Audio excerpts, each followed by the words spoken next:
Hello everyone, स्वागत है आप सभी का एक बार फिर से। और मैंने आपको बताया था स्ट्रेटजी वीडियो के अंदर कि मैं आप सभी के लिए जो पीवाईक्यू है वो लेकर आ रहा हूं। और वो पीवाईक्यू में जो क्वेश्चन होंगे उन क्वेश्चनों के थ्रू मैं आपको पूरा बेसिक से लेकर उस चैप्टर में उस क्वेश्चन से जो भी रिलेटेड टॉपिक होंगे उस पूरे क्वेश्चन की नॉलेज, मतलब 360 डिग्री के अंदर पूरा उस चैप्टर से सराउंडिंग जितनी भी चीजें बन सकती हैं उस चैप्टर के बेसिक से लेकर उस चैप्टर के एडवांस लेवल तक की चीजों को मैं करवाऊंगा। और आपको दिखाता हूं मैं, जैसे मान लीजिए क्वेश्चन है आपका। अब ना केवल हम इस क्वेश्चन को करेंगे बल्कि इस क्वेश्चन से जुड़ी सारी बातों को समझेंगे, है ना। जैसे मान लीजिए चैप्टर नंबर किससे आ गया, ये चैप्टर नंबर 3 से है। तो अब चैप्टर नंबर 3 में इस क्वेश्चन से कितने क्वेश्चंस और बन सकते हैं, इससे जुड़ी तमाम जानकारियों को समझते और पढ़ते हुए चलेंगे। तो क्या आप सभी तैयार हैं? और मैं आप सभी के साथ आपके एग्जाम तक इस तरह ही 5 पीवाईक्यू की सीरीज लेकर आऊंगा, जो मैं लगभग आपको एक क्वेश्चन पेपर 2 पार्ट के अंदर सॉल्व करवाऊंगा। ठीक है, तो कोशिश करेंगे ज्यादा लंबी वीडियो ना बने, बट देखेंगे जहां तक भी बन जाएगी, है ना, ताकि आपको भी दिक्कत ना और हमें क्या दिक्कत होगी। चलिए अब ध्यान सुनते हैं। पहला क्वेश्चन भाई आपकी स्क्रीन पे है। 7 करोड़ रुपए के लिए, कितने करोड़? 7 करोड़। आंसर दो इसका फटाफट।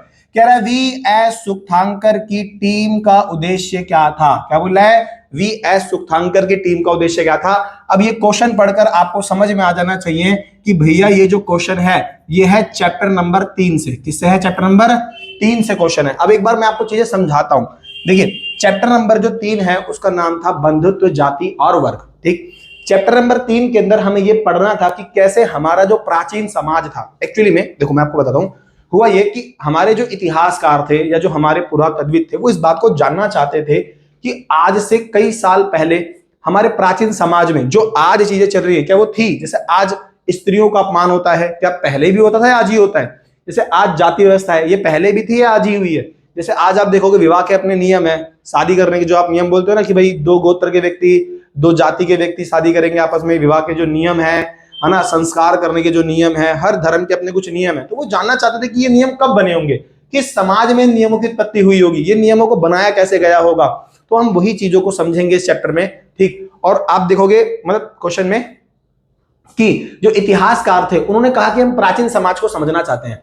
अब इतिहासकारों ने शुरू की इसके ऊपर कहानी कि अगर हमें प्राचीन समाज को समझना है तो हमें यह पता होना चाहिए कि सबसे प्राचीन समाज की जानकारी मिलेगी कहां से। जैसे मैं आपको एग्जांपल देता हूं, मैं आपसे कहता हूं कि जैसे मान लीजिए मुझे यह पता करना है कि आज से कईयों साल पहले, बात समझ गए नहीं समझ गए, कि लोग कपड़े पहनते थे या नहीं पहनते थे। बात समझ गए, मतलब क्या वो लोग कपड़े पहनते थे नहीं पहनते थे, इस बारे में मुझे जानकारी प्राप्त करनी है। तो मुझे सबसे पुरानी जो बहुत पुरानी पेंटिंग्स है या जो बहुत पुरानी मूर्तियां हैं, अगर मैं उनको देखूंगा और अगर उन मूर्तियों ने कपड़े पहने हैं, अगर उन मूर्तियों ने क्या बोल सकते हो आभूषण पहने हैं, तो मैं कह सकता हूं ना कि ये जो आभूषण है, जो ज्वेलरी है, ये आज ही नहीं पहनी जाती भाई, बहुत पहले से लोग इसको पहना करते हैं। अब जैसे आदि मानव जो है वो हमें कपड़े बिना कपड़ों के मिले, है ना, तो हम कह सकते हैं कि आदि मानव युग में कपड़ा नहीं पहना जाता था, वो लोग पत्ते वगैरह पहनते थे, है ना, उनका अलग ही ट्रेंड था।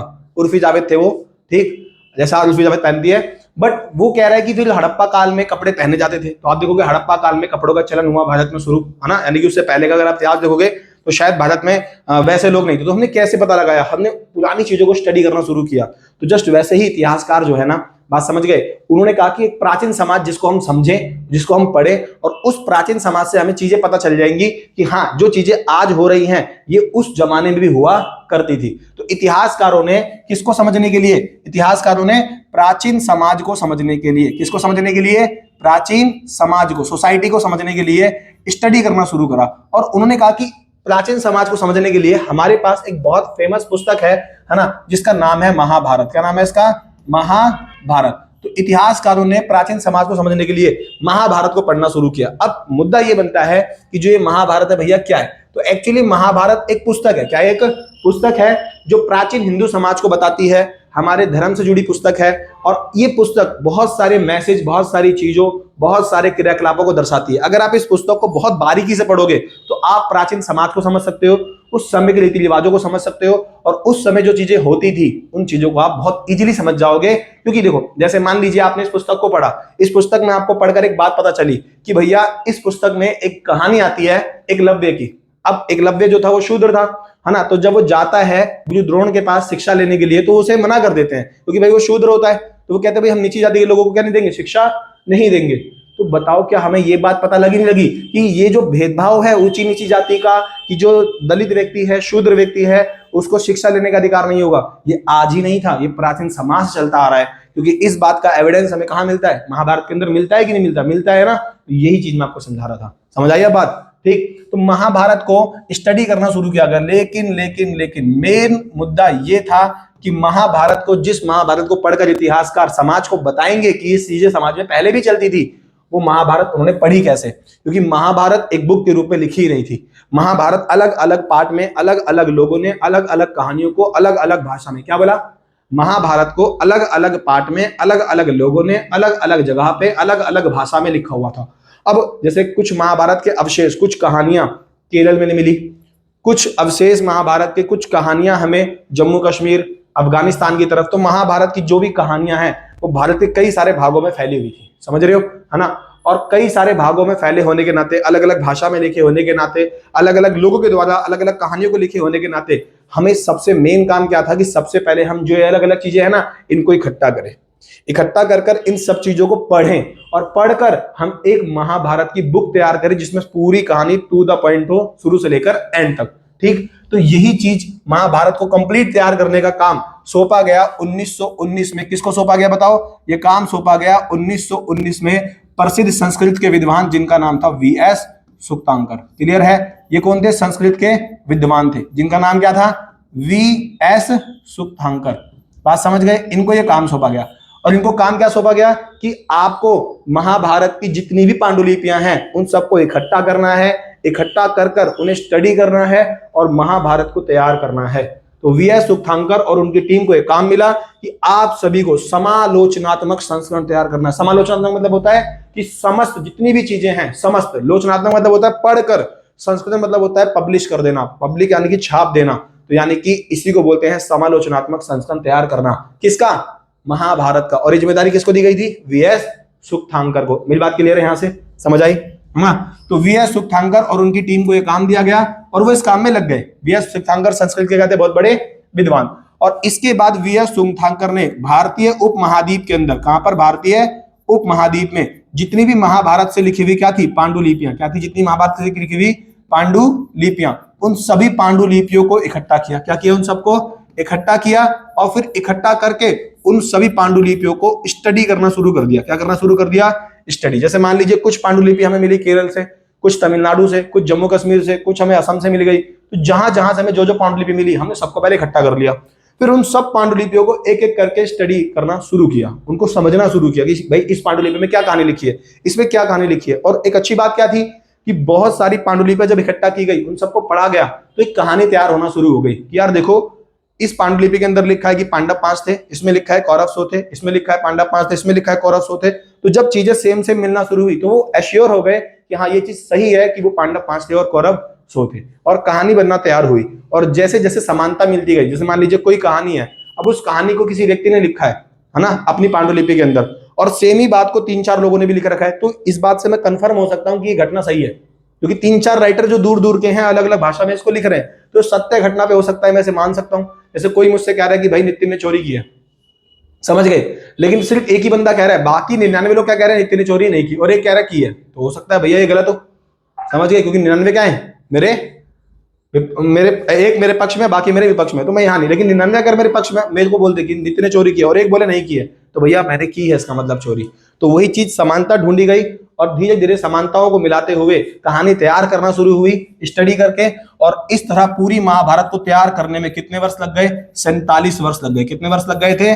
47 वर्ष लग गए पूरी कहानी को एक तरीके से ढालने में, समझ गए। और फिर फाइनली जाकर 13,000 पन्नों में, कितने पन्नों में? 13,000 पन्नों के अंदर महाभारत को तैयार किया गया। क्या किया गया? महाभारत को तैयार किया गया। समझ आया? क्लियर है? तो यहां तक आप चीज समझ गए होंगे। बताओ, अब यहां तक क्लियर हुई? तो जिस महाभारत को आज आप पढ़ पाते हो वो इस पूरे प्रोसेस के बाद ही पढ़ पाते हो, अदरवाइज आप इन प्रोसेस के बिना, वीएस सुक्तांकर के बिना आज महाभारत को पढ़ नहीं पाते, बहुत मुश्किल होती है आपको। ठीक है? फिर जब महाभारत को लिखा गया, तो जो इसको किस भाषा में लिखा गया था, कल को आपसे एक क्वेश्चन पूछ सकता है, तो आप बोलोगे भैया इसको संस्कृत भाषा के अंदर लिखा गया, लेकिन जो महाभारत की भाषा थी संस्कृत, वो वेदों की संस्कृत से बहुत इजी थी। समझ आ रहा है कि नहीं आ रहा? क्लियर है? तो यहां तक आपको सारी कहानी क्लियर हो गई। अब देखो, इस एक क्वेश्चन से आपने कई क्वेश्चन कर लिए। जैसे महाभारत को स्टडी करते हैं प्राचीन समाज को, जैसे मैं क्वेश्चन पूछ लूं कि प्राचीन समाज को समझने के लिए किस पुस्तक का अध्ययन किया जाता है, तो आप बोलोगे भैया महाभारत का। फिर पूछे महाभारत का समालोचनात्मक संस्करण तैयार किसने किया, तो आप बोलोगे संस्कृत के विद्वान व्यास सुक्तांकर ने। क्या किया उन्होंने, उपमहाद्वीप में पांडुलिपियां ढूंढी, इकट्ठा किया, स्टडी किया, फिर उनमें जो जो चीज कॉमन मिलती गई उनकी एक कहानी बनाते गए, और 13,000 पन्नों में महाभारत क्या हो गई तैयार, और संस्कृत भाषा में महाभारत को तैयार किया गया। पूरे काम को करने में 47 वर्ष लग गए। अब यहां से उसने क्वेश्चन क्या पूछा था कि वी.एस. सुक्तांकर की टीम का उद्देश्य क्या था, कह रहे महाभारत का समालोचनात्मक संस्करण तैयार करना। बिल्कुल ठीक, अभी तो बताया, पहला ऑप्शन ठीक है। देखो महाभारत को का अंग्रेजी भाषा में अनुवाद किया था, तो आप बोलोगे नहीं, संस्कृत भाषा में किया था। किसमें किया था, संस्कृत में। मनुस्मृति का तो कोई यहाँ जिक्र ही है, लेकिन हाँ अगर क्वेश्चन पूछ ले कि मनुस्मृति की रचना किसने की थी, तो आप बोलना मनुस्मृति की रचना की थी मनु ने। किसने की थी, मनु ने। तमिल में मनुस्मृति की रचना हुई, तो आप बोलोगे भी गलत है। तो इन तीनों ये तीनों ऑप्शन क्या है, गलत है आपके, ठीक। और पहला ऑप्शन क्या है, सही। अब देखो एक क्वेश्चन से आपने बेसिक क्लियर किया। अब यही सेम क्वेश्चन ना 3 नंबर के अंदर पूछा हुआ एग्जामिनर ने। देखो मैंने यहां लगा रखा है, आप स्क्रीनशॉट ले लो उसका। जो मैंने पीछे आपको बात समझाई वो सारी बात देखो इसके अंदर लिखी हुई है। अब यही क्वेश्चन आता है कि महाभारत का समालोचनात्मक संस्करण तैयार करने की परियोजना कब और किसके नेतृत्व में पूरी की गई थी। अब देख लो आप पढ़ के, ठीक। 1919 में संस्कृत के विद्वान व्यास सुक्तांकर ने संस्करण तैयार किया। विभिन्न भागों से पांडुलिपियां इकट्ठी की गई, फिर पांडुलिपियों के अंदर श्लोक पाए गए। ध्यान रखना, जब महाभारत को पढ़ना शुरू किया गया ना, तो उसके अंदर शुरू में कितने श्लोक मिले थे, 10,000 श्लोक मिले। के का मतलब 1000 होता है, ध्यान रखना। के का मतलब क्या होता है, 1000। तो शुरू में उसमें 10,000 श्लोक मिले, और मिलते गए, पढ़ते गए, मिलते गए, पढ़ते गए, मिलते गए, तो मिलते मिलते उसमें अभी कितने श्लोक हो गए, 1 लाख से ज्यादा श्लोक हो गए। इसमें महाभारत के अंदर ये क्वेश्चन भी पूछा हुआ है कि महाभारत के शुरुआत में कितने श्लोक मिले थे, 10,000। अभी कितने हो चुके हैं, 1 लाख। बात समझिए, तो बहुत बड़ा ग्रंथ है महाभारत, ठीक। और सभी पांडुलिपि में पाए जाने वाले श्लोकों का चयन किया गया, और उनको कितने पन्नों में, 13,000 पन्नों में लिखा गया। कितना टाइम लगा, 47 वर्ष। समझ आ रहा है, समानताएं थी कहानियों में, ठीक। हाँ, यहां से एक क्वेश्चन पूछ सकता है कि जब महाभारत को तैयार किया जा रहा था तो सबसे टफ कहानी कौन सी थी, जिसमें बहुत सारे इतिहासकार फंस गए थे और वो मानने को राजी नहीं थे कि भाई सच है। मतलब ऐसा हुआ ना कि जो महाभारत थी उसमें कहानी आई द्रौपदी का विवाह। किसका विवाह आया, द्रौपदी का विवाह। तो कई सारे इतिहासकार ना यहाँ पर उलझ गए। उन्होंने कहा यार देखो ये बात सच नहीं हो सकती कि एक स्त्री 5 पुरुषों से शादी कर ले। तो उन्होंने कहा ये हो सकता है कि 3-4 राइटर झूठ लिख रहे हैं। बट उन्होंने जब स्टडी करना शुरू किया कि भाई ऐसा हो सकता है 3-4 गलत लिख रहे हैं, बट सारे थोड़ी गलत लिखेंगे, क्योंकि जितनी पांडुलिपियां महाभारत की मिली, मोस्टली पांडुलिपियों के अंदर ये बात मेंशन थी कि द्रौपदी के 5 पति थे। समझ गए। तो वो बाद में जाकर इस पर राजी हुए कि हाँ भाई बात सच है, लेकिन शुरुआत में इतिहासकार मानने को राजी नहीं थे। तो ऐसे ही चीजों को सोल्व किया जाता है। तो क्वेश्चन ही पूछता है कि महाभारत की सबसे चुनौतीपूर्ण कथा कौन सी, तो आप बोलना द्रौपदी का विवाह। अच्छा, एक और चीज यहां से मैं बता दूं आपको, वो क्वेश्चन क्या पूछता है कि महाभारत को लिखा किसने था। तो देखो महाभारत को कहते हैं लिखने वाले कई लोग थे। मैं बता देता हूं आपसे जो क्वेश्चन आता है। मैं एक काम करता हूं, इसकी अलग स्लाइड लेता हूं। देखो, तो महाभारत से ना एक क्वेश्चन ये भी आता है कि महाभारत के रचयिता को लेकर क्वेश्चन आता है। क्या आता है, महाभारत के रचयिता। बात समझ गए। क्वेश्चन पूछता है महाभारत के रचयिता के बारे में।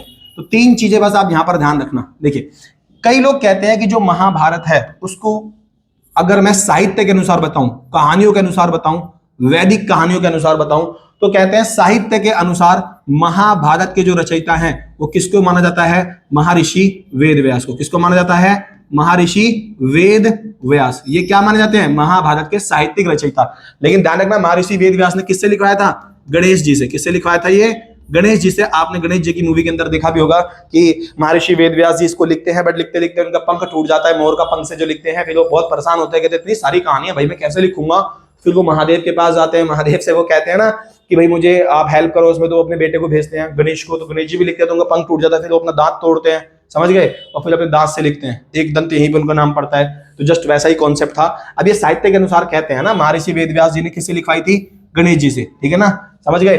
और अगर पूछे कि मूल कथा किसने लिखी, तो कई लोग कहते हैं कि महाभारत की जो मूल कथा है उसके रचयिता कौन थे, तो आप बताना वो है भाट सारथी। कौन है, भाट सारथी। बात समझ गए। ये भाट सारथी कौन थे, भाट सारथियों को सूत कहा जाता था। क्या कहा जाता था, सूत। बात समझ गए। ये एक्चुअली में रथ चलाने वाले लोग होते थे। ये कौन लोग होते थे, रथ चलाने वाले। जब राजा वगैरह, जैसे बताओ अर्जुन के भाट सारथी कौन थे, श्री कृष्ण जी थे, ठीक। तो ये रथ चलाने वाले लोग थे। कैसे लोग थे, ये जो रथ चलाया करते थे। बात समझ गए। रथ चलाने वाले को भाट सारथी बोलते थे। और ये लोग मतलब जो राजा थे उनके साथ, योद्धाओं के साथ युद्ध में जाते थे, सारी घटनाओं कहानियों को देखते थे, बाद में आकर उन्हें लिखवा दिया करते थे। तो यहाँ पर क्वेश्चन पूछ सकता है कि महाभारत के साहित्यिक रचयिता कौन थे, तो आप बोलोगे महर्षि वेद व्यास जिन्होंने गणेश जी से लिखवाया। मूल कथक रचयिता कौन थे, भाट सारथी थे। कौन थे, भाट सारथी। और अगर पूछे समालोचनात्मक संस्करण किसने तैयार किया, तो आप बोलना भैया ये तैयार किया था आपके वीएस सुखथांकर ने। किसने तैयार किया था? वीएस सुखथांकर। क्लियर है मेरी बात? समझ गए? अब आपको एक बात क्लियर होगी कि भैया हमने एक क्वेश्चन के माध्यम से कई सारी चीजों को समझ लिया। इसका स्क्रीनशॉट आप देखो, ये कहानी मैंने समझाई, इसका स्क्रीनशॉट ले लेना, आप क्वेश्चन को पढ़ना, समझ आ जाएगा, इंपॉर्टेंट क्वेश्चन है। उसके बाद ये क्वेश्चन है, हाँ इस चैप्टर से और भी क्वेश्चन बनते हैं इंपॉर्टेंट, और जैसे जैसे क्वेश्चन आते रहेंगे हम उन चीजों को स्टडी करते रहेंगे। क्लियर है? कॉन्सेप्ट क्लियर होनी चाहिए बस आपके। मैं कहता हूं ना तरीके से, धीरे धीरे एकदम में नहीं, मैं जैसे बोल रहा था भाई आप हमारे साथ जुड़ो, मैं आपको एग्जाम तक बिल्कुल ऐसा प्रिपेयर कर दूंगा ना। अब ये मत सोचना कि भाई पहली वीडियो देखूंगा एकदम कतई इसी से सारा हो जाएगा, नहीं भाई। देखो एकदम में कोई चीज नहीं होती ना, तो आप पेशेंस के साथ पढ़ते रहोगे, चीजों को समझते रहोगे ना, मैं कह रहा हूं एग्जाम तक तो भाई जहर हो जाओगे। ठीक, चलना ध्यान से। अब क्वेश्चन नंबर 2 है, क्या बोल रहा है समझते हैं उसको। क्वेश्चन नंबर 2 के अंदर कह रहा है प्रयाग प्रस्तुति की रचना किसने की। अब ये क्वेश्चन आपको एग्जाम में मिलेगा तो बोलोगे भैया बहुत आउट ऑफ सिलेबस क्वेश्चन आ गया। ठीक, जब आपने पढ़ा नहीं होता ना चीजों को तो वो आउट ऑफ लगता है, जब पढ़ा होता तो वही बहुत ईजी हो जाता है। अब सारा मुद्दा किसका है कि आपने वो चीज टच करी है, उस चीज को पढ़ा है, उस चीज को देखा है, कभी नहीं देखा। जिस चीज को आपने देखा होता है उसे आप जानते हो, जिसे नहीं देखा अनजान हो, तो वही चीज। प्रयाग प्रस्तुति की रचना डैश में हुई थी। हालांकि इसका आंसर था संस्कृत, मैं आपको बता देता हूं, बट चीजों को हम समझाता हूं। हमें सिर्फ, मैंने कहा था ना, हमें आंसर नहीं पढ़ना है, हमें सिर्फ उस आंसर को पढ़कर खत्म नहीं करना, हमें उसकी पूरी जिंदगी खराब कर देनी है भाई साहब, उसकी पूरी फैमिली को स्टडी कर लेना है। समझ आ रहा है कि नहीं आ रहा है ना? तो कह रहा है प्रयाग प्रस्तुति की रचना। अब ये प्रयाग प्रस्तुति क्या है? तो एक्चुअली मैंने प्रयाग प्रस्तुति एक स्तंभ लेख है। क्या ये एक स्तंभ लेख है ना? स्तंभ लेख मतलब होता है एक पिलर पर लिखी हुई कहानी है किसी राजा के बारे में। ये क्या था मैं उसको बताता हूं आपको। देखिए प्रयाग प्रस्तुति जो है ये इलाहाबाद है, इलाहाबाद अभिलेख, इलाहाबाद अभिलेख है ना, उसमें लिखा हुआ है प्रयाग प्रस्तुति। अभी नहीं समझ आएगा, मैं आपको समझाता हूं। चलो देखो, हमारे भारत के अंदर ना प्राचीन काल में एक वंश आया। प्राचीन काल में क्या है? एक वंश। उस वंश का नाम था गुप्त वंश। क्या नाम था उस वंश का? गुप्त वंश। कौन से काल में आया? प्राचीन काल में। सबसे पहले आपको पता होगा मगध साम्राज्य में 7 वंशों ने शासन किया, है ना, वो भी पढ़ाऊंगा मैं आगे चल के। जो मगध साम्राज्य था उसमें 7 वंशों ने शासन किया, उन 7 में सबसे फेमस थे मौर्य। ठीक, चौथे वंश थे मौर्य, और वो बहुत फेमस थे। उन 7 वंशों के बाद हमारे भारत के ऊपर शाक आए, पहलव आए, कृषाण आए, और फिर जो कृषाण वंश था, इस कृषाण वंश के बाद एक नया वंश आया जिसके नाम था गुप्त वंश। इसको बोलते हैं गुप्त डायनेस्टी या गुप्तास डायनेस्टी।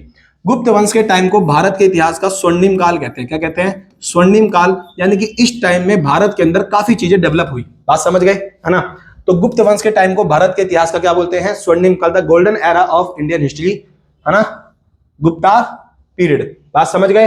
तो गुप्त वंश जो था, इसकी स्थापना करने वाला जो व्यक्ति था उसका नाम था श्रीगुप्त। गुप्त वंश की स्थापना किसने की थी? श्रीगुप्त ने। और इसी गुप्त वंश के अंदर आगे चलकर एक राजा आएगा जिसका नाम था समुद्रगुप्त। क्या नाम था इस राजा का? समुद्रगुप्त। बहुत प्रतापी, बहुत ताकतवर और बहुत फेमस राजा था समुद्रगुप्त। समुद्रगुप्त जो राजा था, बात समझ गए, ये मतलब भारत के अंदर आप कह सकते हो दक्षिण भारत इसके पूरे कंट्रोल में था, अफगानिस्तान तक का एरिया इसने जीत लिया था, और इसीलिए इसको भारत का नेपोलियन भी कहते हैं। और ये क्वेश्चन कई बार सीबीएसई ने भी पूछा है, और ये गवर्नमेंट एग्जाम के अंदर भी क्वेश्चन आता है कि भारत का नेपोलियन किसको कहा जाता है? नेपोलियन बोनापार्ट आप सब लोग जानते हो कि यूरोप के अंदर वो एक बहुत बड़ा एरिया को एक्वायर करने वाला व्यक्ति था। तो नेपोलियन बोनापार्ट जो था, बात समझ गए, है ना, उसकी तुलना किससे की गई? समुद्रगुप्त से। तो क्वेश्चन पूछ सकता है आपसे कि भारत का नेपोलियन किसको कहा जाता है? इमेजिन करो आप इन चीजों को। अब ये चीजें बताओ कितनी डीप से आ रही है ना, और ये क्वेश्चन सीबीएसई ने पूछे हुए हैं। अगर आप इस लेवल तक नहीं पढ़ोगे तो फिर वही चीजें आपको टफ लगती है। समझ गए? तो भाई पेशेंस के साथ आप चीजों को समझोगे तो मैं सारी चीज बता दूंगा आपको ना, बस थोड़ा सा सपोर्ट करना आप भी, मैं तो समझा ही दूंगा।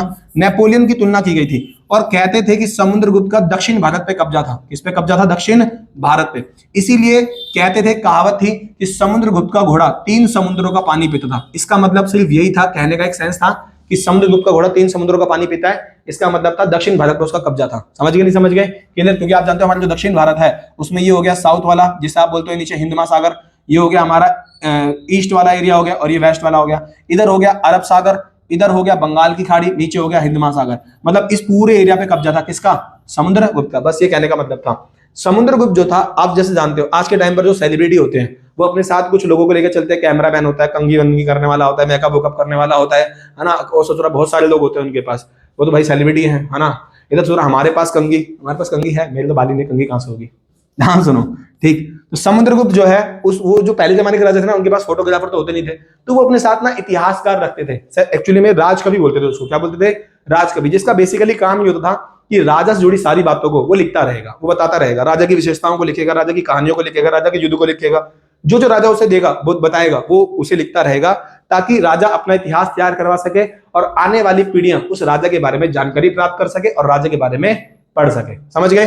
तो समुद्रगुप्त जो था उसका एक राज कवि था। राज कवि मतलब राजा का पर्सनल कवि, ये राजा के बारे में लिखेगा। ठीक, उसका नाम था हरिशेन। क्या नाम था उस बंदे का? हरिशेन। और ये किसका राज कवि था? आप बोलोगे समुद्रगुप्त का। उसका नाम था हरिशेन। हरिशेन ने एक रचना लिखी, एक बुक लिखी जिसका नाम था प्रयाग प्रस्तुति। अब समझ आई मेरी बात? प्रयाग प्रस्तुति। प्रयाग प्रस्तुति मतलब राजा के गुणों के बारे बताने वाली पुस्तक। अब समझ आया उसने क्या पूछा था कि प्रयाग प्रस्तुति की रचना किस भाषा में हुई थी? संस्कृत में। यहां संस्कृत लिखा है, ठीक, तो उसने किस भाषा में लिखी थी? संस्कृत भाषा में। अब समझ आया इस क्वेश्चन का आंसर आपको? मैंने कहा था ना एक क्वेश्चन नहीं करना है आपको, मैं बता रहा हूं चीजों को एकदम उधेड़ देना है। आप समझ गए? तो पूरा खानदान स्टडी करवा दूंगा मैं आप लोगों को। तो प्रयाग प्रस्तुति की रचना किसने की थी? हरिशेन ने। हरिशेन कौन था? राजकवि। किसका राजकवि था? समुद्रगुप्त का। समुद्रगुप्त कौन था? भारत में गुप्त वंश का एक राजा था, ठीक, जिसकी तुलना नेपोलियन से की गई थी। बात समझ गए?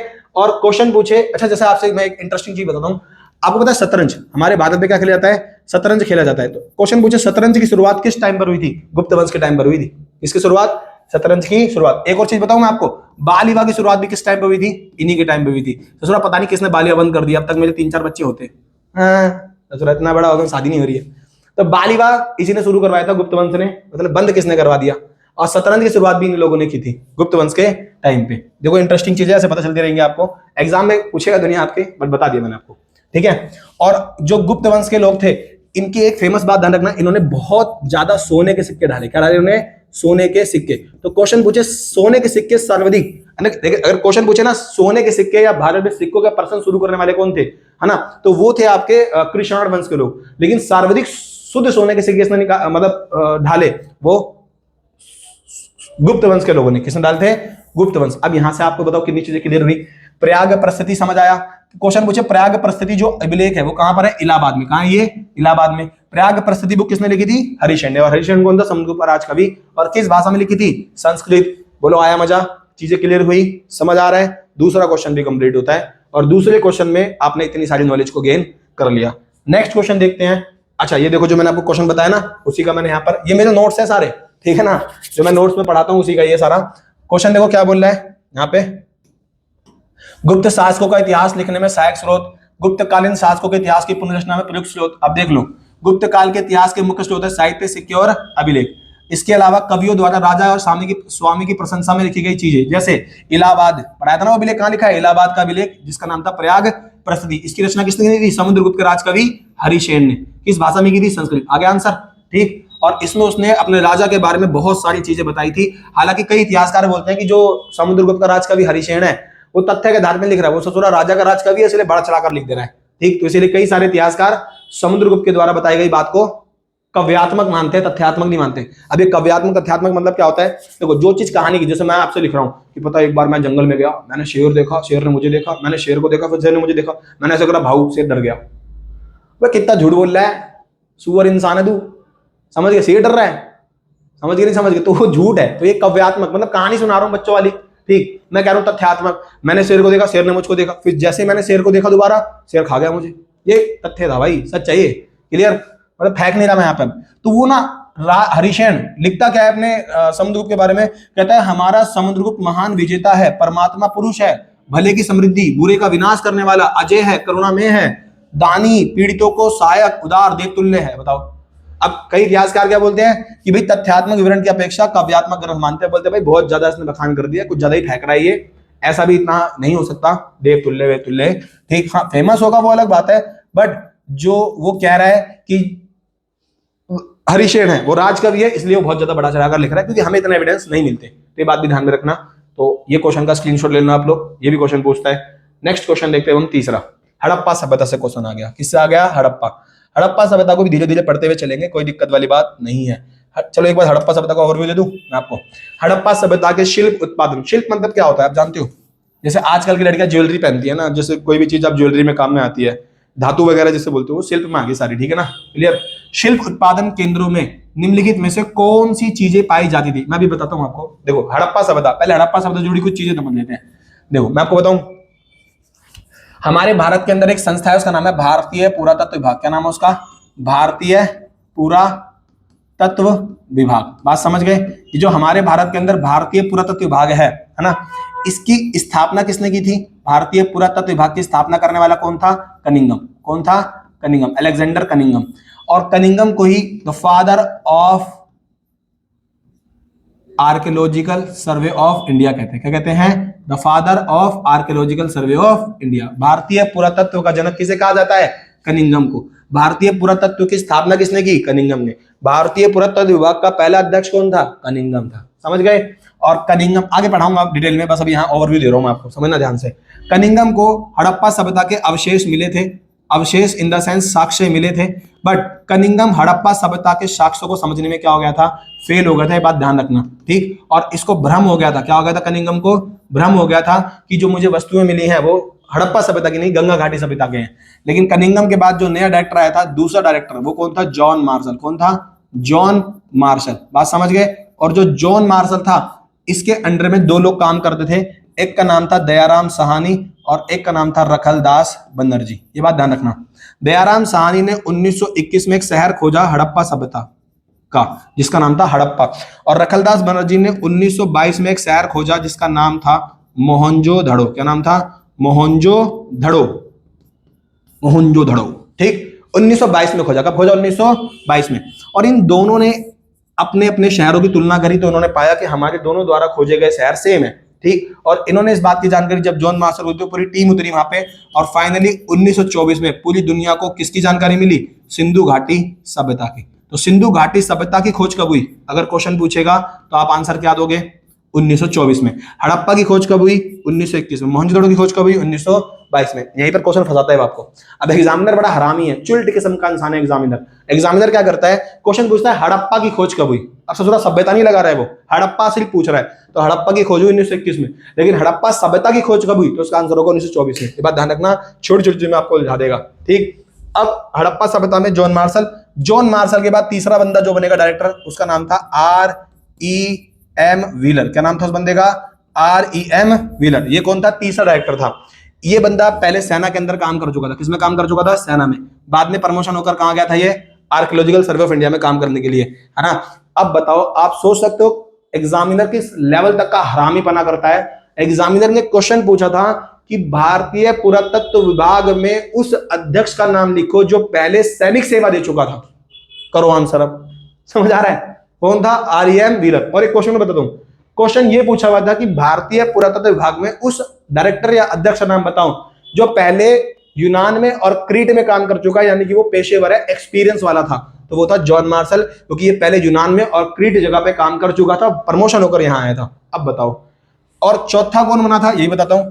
भारतीय पुरातत्व विभाग का चौथा अध्यक्ष कौन बना था? उसका नाम था दयाराम साहनी। समझ गए? तो अब बताओ, ये क्वेश्चन भी आपसे पूछ सकता है, पहला भारतीय जो भारतीय पुरातत्व विभाग का अध्यक्ष बना वो कौन था? दयाराम साहनी। और वो चौथे नंबर का था, प्रमोशन होकर बाद में क्या बन जाएगा? ये भारतीय पुरातत्व विभाग का अध्यक्ष बन जाएगा। क्लियर है बात? आया मजा चीजों को समझने में? चलिए, नॉलेज मिल रही है आप सभी को, है ना।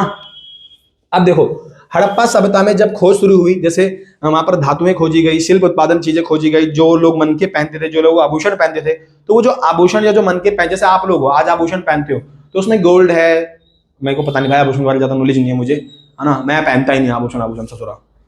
हाँ ठीक। तो एक्चुअली में आप देखो, घड़ी का शौक है बस, है ना। तो जो हड़प्पा सभ्यता थी उसके अंदर ना हमें बहुत सारे आभूषण मिले, और उन आभूषणों में तरह तरह की धातुओं का यूज किया गया था। जैसे कार्नेलियन का यूज किया गया था, साफ्टिक का यूज किया गया था, क्वार्टर्स का यूज किया गया था, है ना, और जैस्पर का यूज किया गया था। और मोहर बनाने के लिए और बट्टे बनाने के लिए वो लोग सेल खड़ी नाम के पत्थर का यूज करते थे, है ना। नालियों को ढलाई वगैरह जो होती है उसमें पानी इधर दीवार पर लगे, उसके लिए वो मैंने पढ़ा था POP, plaster of Paris, gypsum का यूज करते थे। तो ये सब चीजें वो यूज करते थे, वो चीज हमें मिली हड़प्पा सभ्यता में। तो कह रहे हैं हड़प्पा सभ्यता में शिल्प उत्पादन में कौन कौन चीजें मिली? कार्नेलियन मिली, बिल्कुल मिली। जैस्पर मिला, बिल्कुल मिला। साफ्टिक मिला, बिल्कुल मिला। क्वार्टर्स मिला, बिल्कुल मिला। एक क्वार्टर्स है, क्वार्टर में समझना, कहीं दारू से पौवा में समझ लेना, पौवा पौवा नहीं मिला था भाई, क्वार्टर्स ये धातु है, ठीक। तो इसका आंसर होगा उपयुक्त। सब ये सारी चीजें हमें मिली थी। क्वेश्चन नंबर तीसरा भी क्लियर हुआ बहुत ही आराम से। 2 पार्ट के अंदर वीडियो आएगी, टेंशन फ्री रहना आप लोग, तसल्ली से, जब आपको टाइम मिले देख लेना। अब ऐसा कई बच्चे ऐसे होते हैं भाई, आजकल बच्चों की आदत लग हुई है, वो रील वाले बच्चे हैं, असुरा भाई साहब मजा नहीं आ रहा, मजा नहीं आ रहा है, तो नाम मास्टर नाच के नहीं दिखा रहा, मैं नाच वाच के नहीं दिखाऊंगा, मैं नाच के दिखा रहा, तो हटो कमर नहीं मटका रहे तो हटा देते हैं, ठीक। तो वहां पढ़ोगे तुम्हारा फायदा होगा, नहीं फिर एग्जाम में तुम हट जाओगे। क्वेश्चन देखो 4 क्या बोल रहा है, जिन शासकों के नाम उनकी माताओं के नाम से लिए गए वो कौन थे। अब यहां पर एक कहानी को समझो, देखो भाई साहब, देखो मैं बताता हूं आपको क्या, हाँ तो मगध साम्राज्य। देखो आप सभी जानते हो कि 6ठी शताब्दी ईसा पूर्व के आसपास, बात समझ गए, 6ठी शताब्दी ईसा पूर्व के आसपास हमारे भारत के अंदर कितने महाजनपद उदय हुए। तो आप बोलोगे भैया कि हमारे 6ठी शताब्दी ईसा पूर्व के आसपास हमारे देश में 16 महाजनपद यानी कि राज्यों का उदय हुआ।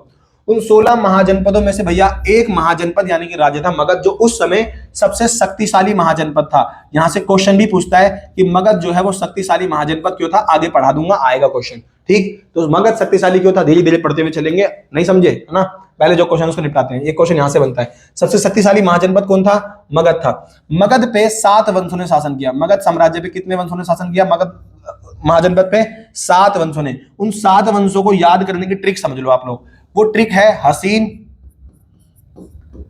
मासूक सा, हसीन मासूक सा, बात समझ गए। अब इससे आप कैसे याद रखोगे, तो आप बोलना भैया हा से सबसे पहले राज करने वाला वंश कौन था, हर्यक वंश। कौन सा वंश था, हर्यक वंश। सा से कौन सा वंश था, तो आप बोलना भैया सा से था शिशुनाग वंश। कौन सा वंश था, शिशुनाग वंश। और फिर उसके बाद बोलना कि भैया ना से कौन सा वंश था, नंद वंश। कौन सा वंश था, ना से नंद वंश।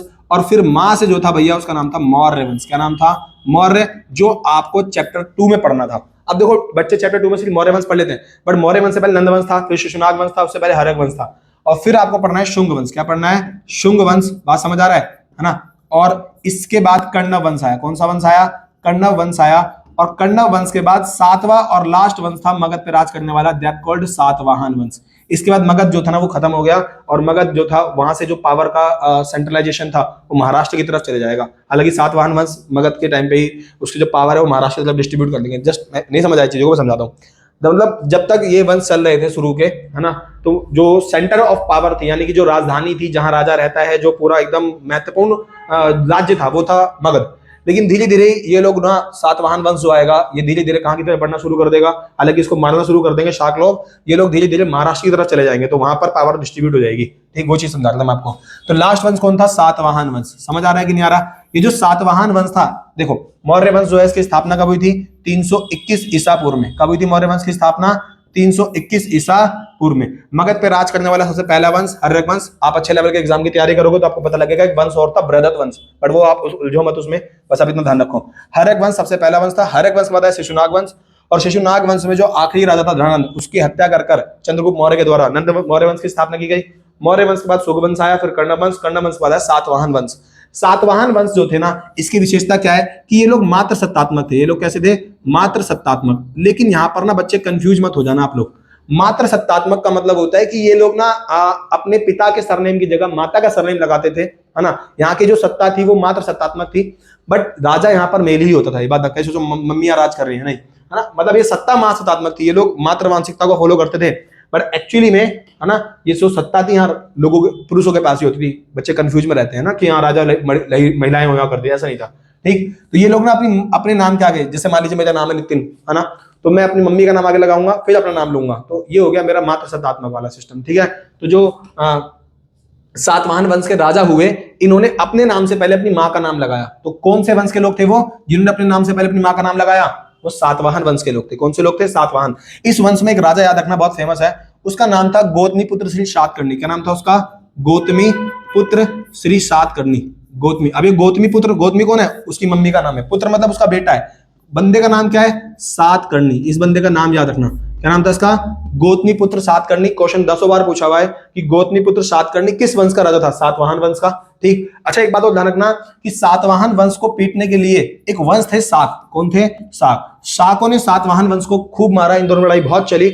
और शाकों में एक राजा याद रखना, बहुत फेमस राजा है, उसका नाम याद रखना, उससे क्वेश्चन कई बार आया है ना। उस बंदे का नाम था रुद्रदामन। क्या नाम था उसका, रुद्र दामन। तो क्वेश्चन पूछेगा रुद्र दामन कौन था, तो आप बोलोगे शाकों में एक राजा था जो शाक वंश था। अब ये वंश वगैरह क्या होता है आप समझ गए ना भाई, अलग अलग वंश। जैसे भारत के अंदर कई सारी पॉलिटिकल पार्टी है, कांग्रेस है, बीजेपी है, आम आदमी पार्टी है, अब इनके अंदर कई सारे नेता हैं, तो वही चीज है, ये वंश है और इनके अंदर कई सारे राजा होते हैं। जैसे सातवाहन वंश में एक राजा था गौतमीपुत्र सातकर्णी, शाक वंश में एक राजा था रुद्र दामन, ठीक है ना। तो जो रुद्र दामन है वो शाक वंश का एक राजा था, फेमस है ना। इस राजा का काम बहुत पूछता है। इस राजा ने एक काम किया था जो बहुत फेमस है। इसने गुजरात के अंदर एक झील बनी हुई थी। क्या बनी हुई थी गुजरात के अंदर? एक झील, जिसका निर्माण चंद्रगुप्त मौर्य ने करवाया था। उस झील का नाम था सुदर्शन झील। क्या नाम था उसका? सुदर्शन झील। इसने इस झील का पुनर्निर्माण करवाया था। क्या करवाया था? झील का पुनर्निर्माण। बात समझ गए? करवाने वाला कौन था? रुद्र दामन। क्लियर है? ये बात ध्यान रखना, रुद्र दामन जो था गुजरात सुदर्शन झील का निर्माण पुनर्निर्माण करवाया था। किसने? रुद्र दामन ने। क्लियर है? और इस बात की जानकारी हमें किस अभिलेख से मिलती है? जूनागढ़ अभिलेख से। किससे मिलती है? जूनागढ़ अभिलेख से इस बात की जानकारी मिलती है। क्लियर? मेरी बात समझ आई आप लोगों को? नहीं आई? समझ रहे हो है ना? तो बताओ इस क्वेश्चन के थ्रू आपने कितनी चीजों को जाना? काफी सारी चीजों को आप समझ चुके होंगे। ठीक, तो अब यहां से हम नेक्स्ट क्वेश्चन की तरफ बढ़ते हैं। Question number 4 clear? बोला हाँ, ये दोबारा रिपीट मार दिया। नेक्स्ट क्वेश्चन, 5वां क्वेश्चन आपके स्क्रीन पे है। 7 करोड़ रुपए के लिए यदि आप इसका आंसर देते हो तो 7 करोड़ रुपए मैं आपके अकाउंट में ट्रांसफर कर दूंगा, जो कि मेरे पास नहीं है। होते तो सोच रहा मैं यहाँ पढ़ा रहा होता कहाँ होता मैं इस टाइम? अगर मेरे पास पैसे होते तो थाईलैंड होता। ध्यान सुनो, क्वेश्चन नंबर 5 क्या कह रहा है? कह रहा है कि अशोक के अभिलेख के चित्र का ध्यानपूर्वक परीक्षण कीजिए और लिपि संबंधित निम्नलिखित प्रश्नों के उत्तर दीजिए। चलो भाई, कहां है? ये रहा ससुरा। ये देखो क्या दिख रहा है आपको? ये प्लस का निशान मत समझना कहीं सोचो ईसा मासी का बना हुआ है ये क्रॉस। हाँ, जीसस वाला नहीं है ये, है ना मेरा यसु यसु। ये प्लस का निशान मत समझना। और ये डी नहीं है, ये सी नहीं है, ये दा नहीं है, ये 8 नहीं है और ये 1 नहीं है। देखो, इसका मतलब है का, इसका मतलब है चा, इसका मतलब है डा, इसका मतलब है दा, इसका मतलब है माँ, इसका मतलब है रा। सोचो बड़ा भयानक बना रखा है। ओहो, डी लग रहा है मुझे, और ये सी। गंदी बातें बोलने हैं तो, है ना। दा 8 अलग ही लैंग्वेज है भाई, अपनी हिंदी प्यारी है और इंग्लिश भाड़ में जाए इंग्लिश। ठीक, हिंदी पढ़ेंगे हम तो, है ना। आ से नार, का से कबूतर, बात खत्म। तो ये जो है ना, आप देख रहे हो हमारे हिंदी के अक्षर है, और ये जो है ना एक भाषा के अक्षर है जो अशोक के टाइम पर बोली जाती थी, है ना। ये किस भाषा के अक्षर है? तो आप बोलना भैया ये ब्राह्मी भाषा के अक्षर है। कौन सी भाषा के अक्षर है? ब्राह्मी भाषा के अक्षर हैं। अब यहां पर एक चीज बताता हूं। देखो, मैंने बताया अभी आपको कि मगध पर राज करने वाला चौथा वंश, किस पे? मगध पर राज करने वाला चौथा वंश कौन था? बताओ। तो अभी तो पीछे पढ़ा कर आया हूं कि मगध पे राज करने वाला 4th वंश कौन था? तो आप बोलोगे भैया वो वंश था आपका मौर्य वंश। क्या था? मौर्य वंश। और जो मौर्य वंश था इसकी स्थापना कब हुई थी? 321 ईसा पूर्व में। कब हुई थी मौर्य वंश की स्थापना? 321 ईसा पूर्व में। और मौर्य वंश की स्थापना करने वाला प्राणी और मनुष्य का नाम क्या था? उसका नाम था चंद्रगुप्त मौर्य। क्या नाम था उस बंदे का? चंद्रगुप्त मौर्य। पूरी कहानी सुनाऊंगा जब क्वेश्चन आएगा लेंथी में। चंद्रगुप्त वंश है, चंद्रगुप्त मौर्य कौन था? चंद्रगुप्त मौर्य, जिसने किसकी स्थापना की थी? मौर्य वंश की। और इस चंद्रगुप्त मौर्य का बेटा था जिसका नाम था बिंदुसार। क्या नाम था? बिंदुसार। बिंबिसार मत लिख देना एक्चुअली में। अगर आप बिंबिसार आंसर दोगे ना तो बिंबिसार पता है कौन था? हर्यक वंश का पहला राजा कौन था? बिंबिसार। क्या था? बिंबिसार। बिंबिसार कौन था? हर्यक वंश का पहला राजा। यहीं से अगर क्वेश्चन इंटरेस्टिंग, मान लो अगर सीबीएसई का दिमाग घुमा हुआ है, उसकी अपनी पत्नी से लड़ाई हो गई, जो एग्जाम में तुम्हारा एग्जाम बना रहा है, उसकी पत्नी ने सुबह उसके मुक्के मारे 3-4, ठीक, वो बोल रहा पास्ता बना दे, कह नहीं कजेला बनेगा। तो क्या हुआ? उसने भयानक क्वेश्चन मार दिया। कहा भाई बताओ, मगध पर राज करने वाला पहला वंश हर्यक, उस वंश का संस्थापक कौन था? बिंबिसार। बताओ, मैं एग्जामिनर हूं ना तो ऐसे क्वेश्चन बनाऊं। बच्चे खाली दृढ़ बच्चों की, वो भी घर जाके बोल मम्मी सवाल तो आना दूर की बात है, समझ ही नहीं आ रहा क्या लिखा है। ठीक, तो मगध पर राज करने वाला मौर्य वंश, और मौर्य वंश की स्थापना 321 ईसा पूर्व में हुई थी। और उसका पहला राजा कौन था? चंद्रगुप्त मौर्य। दूसरा राजा कौन था? बिंदुसार। ठीक, और बिंदुसार का जो बेटा था वो था अशोक। कौन था?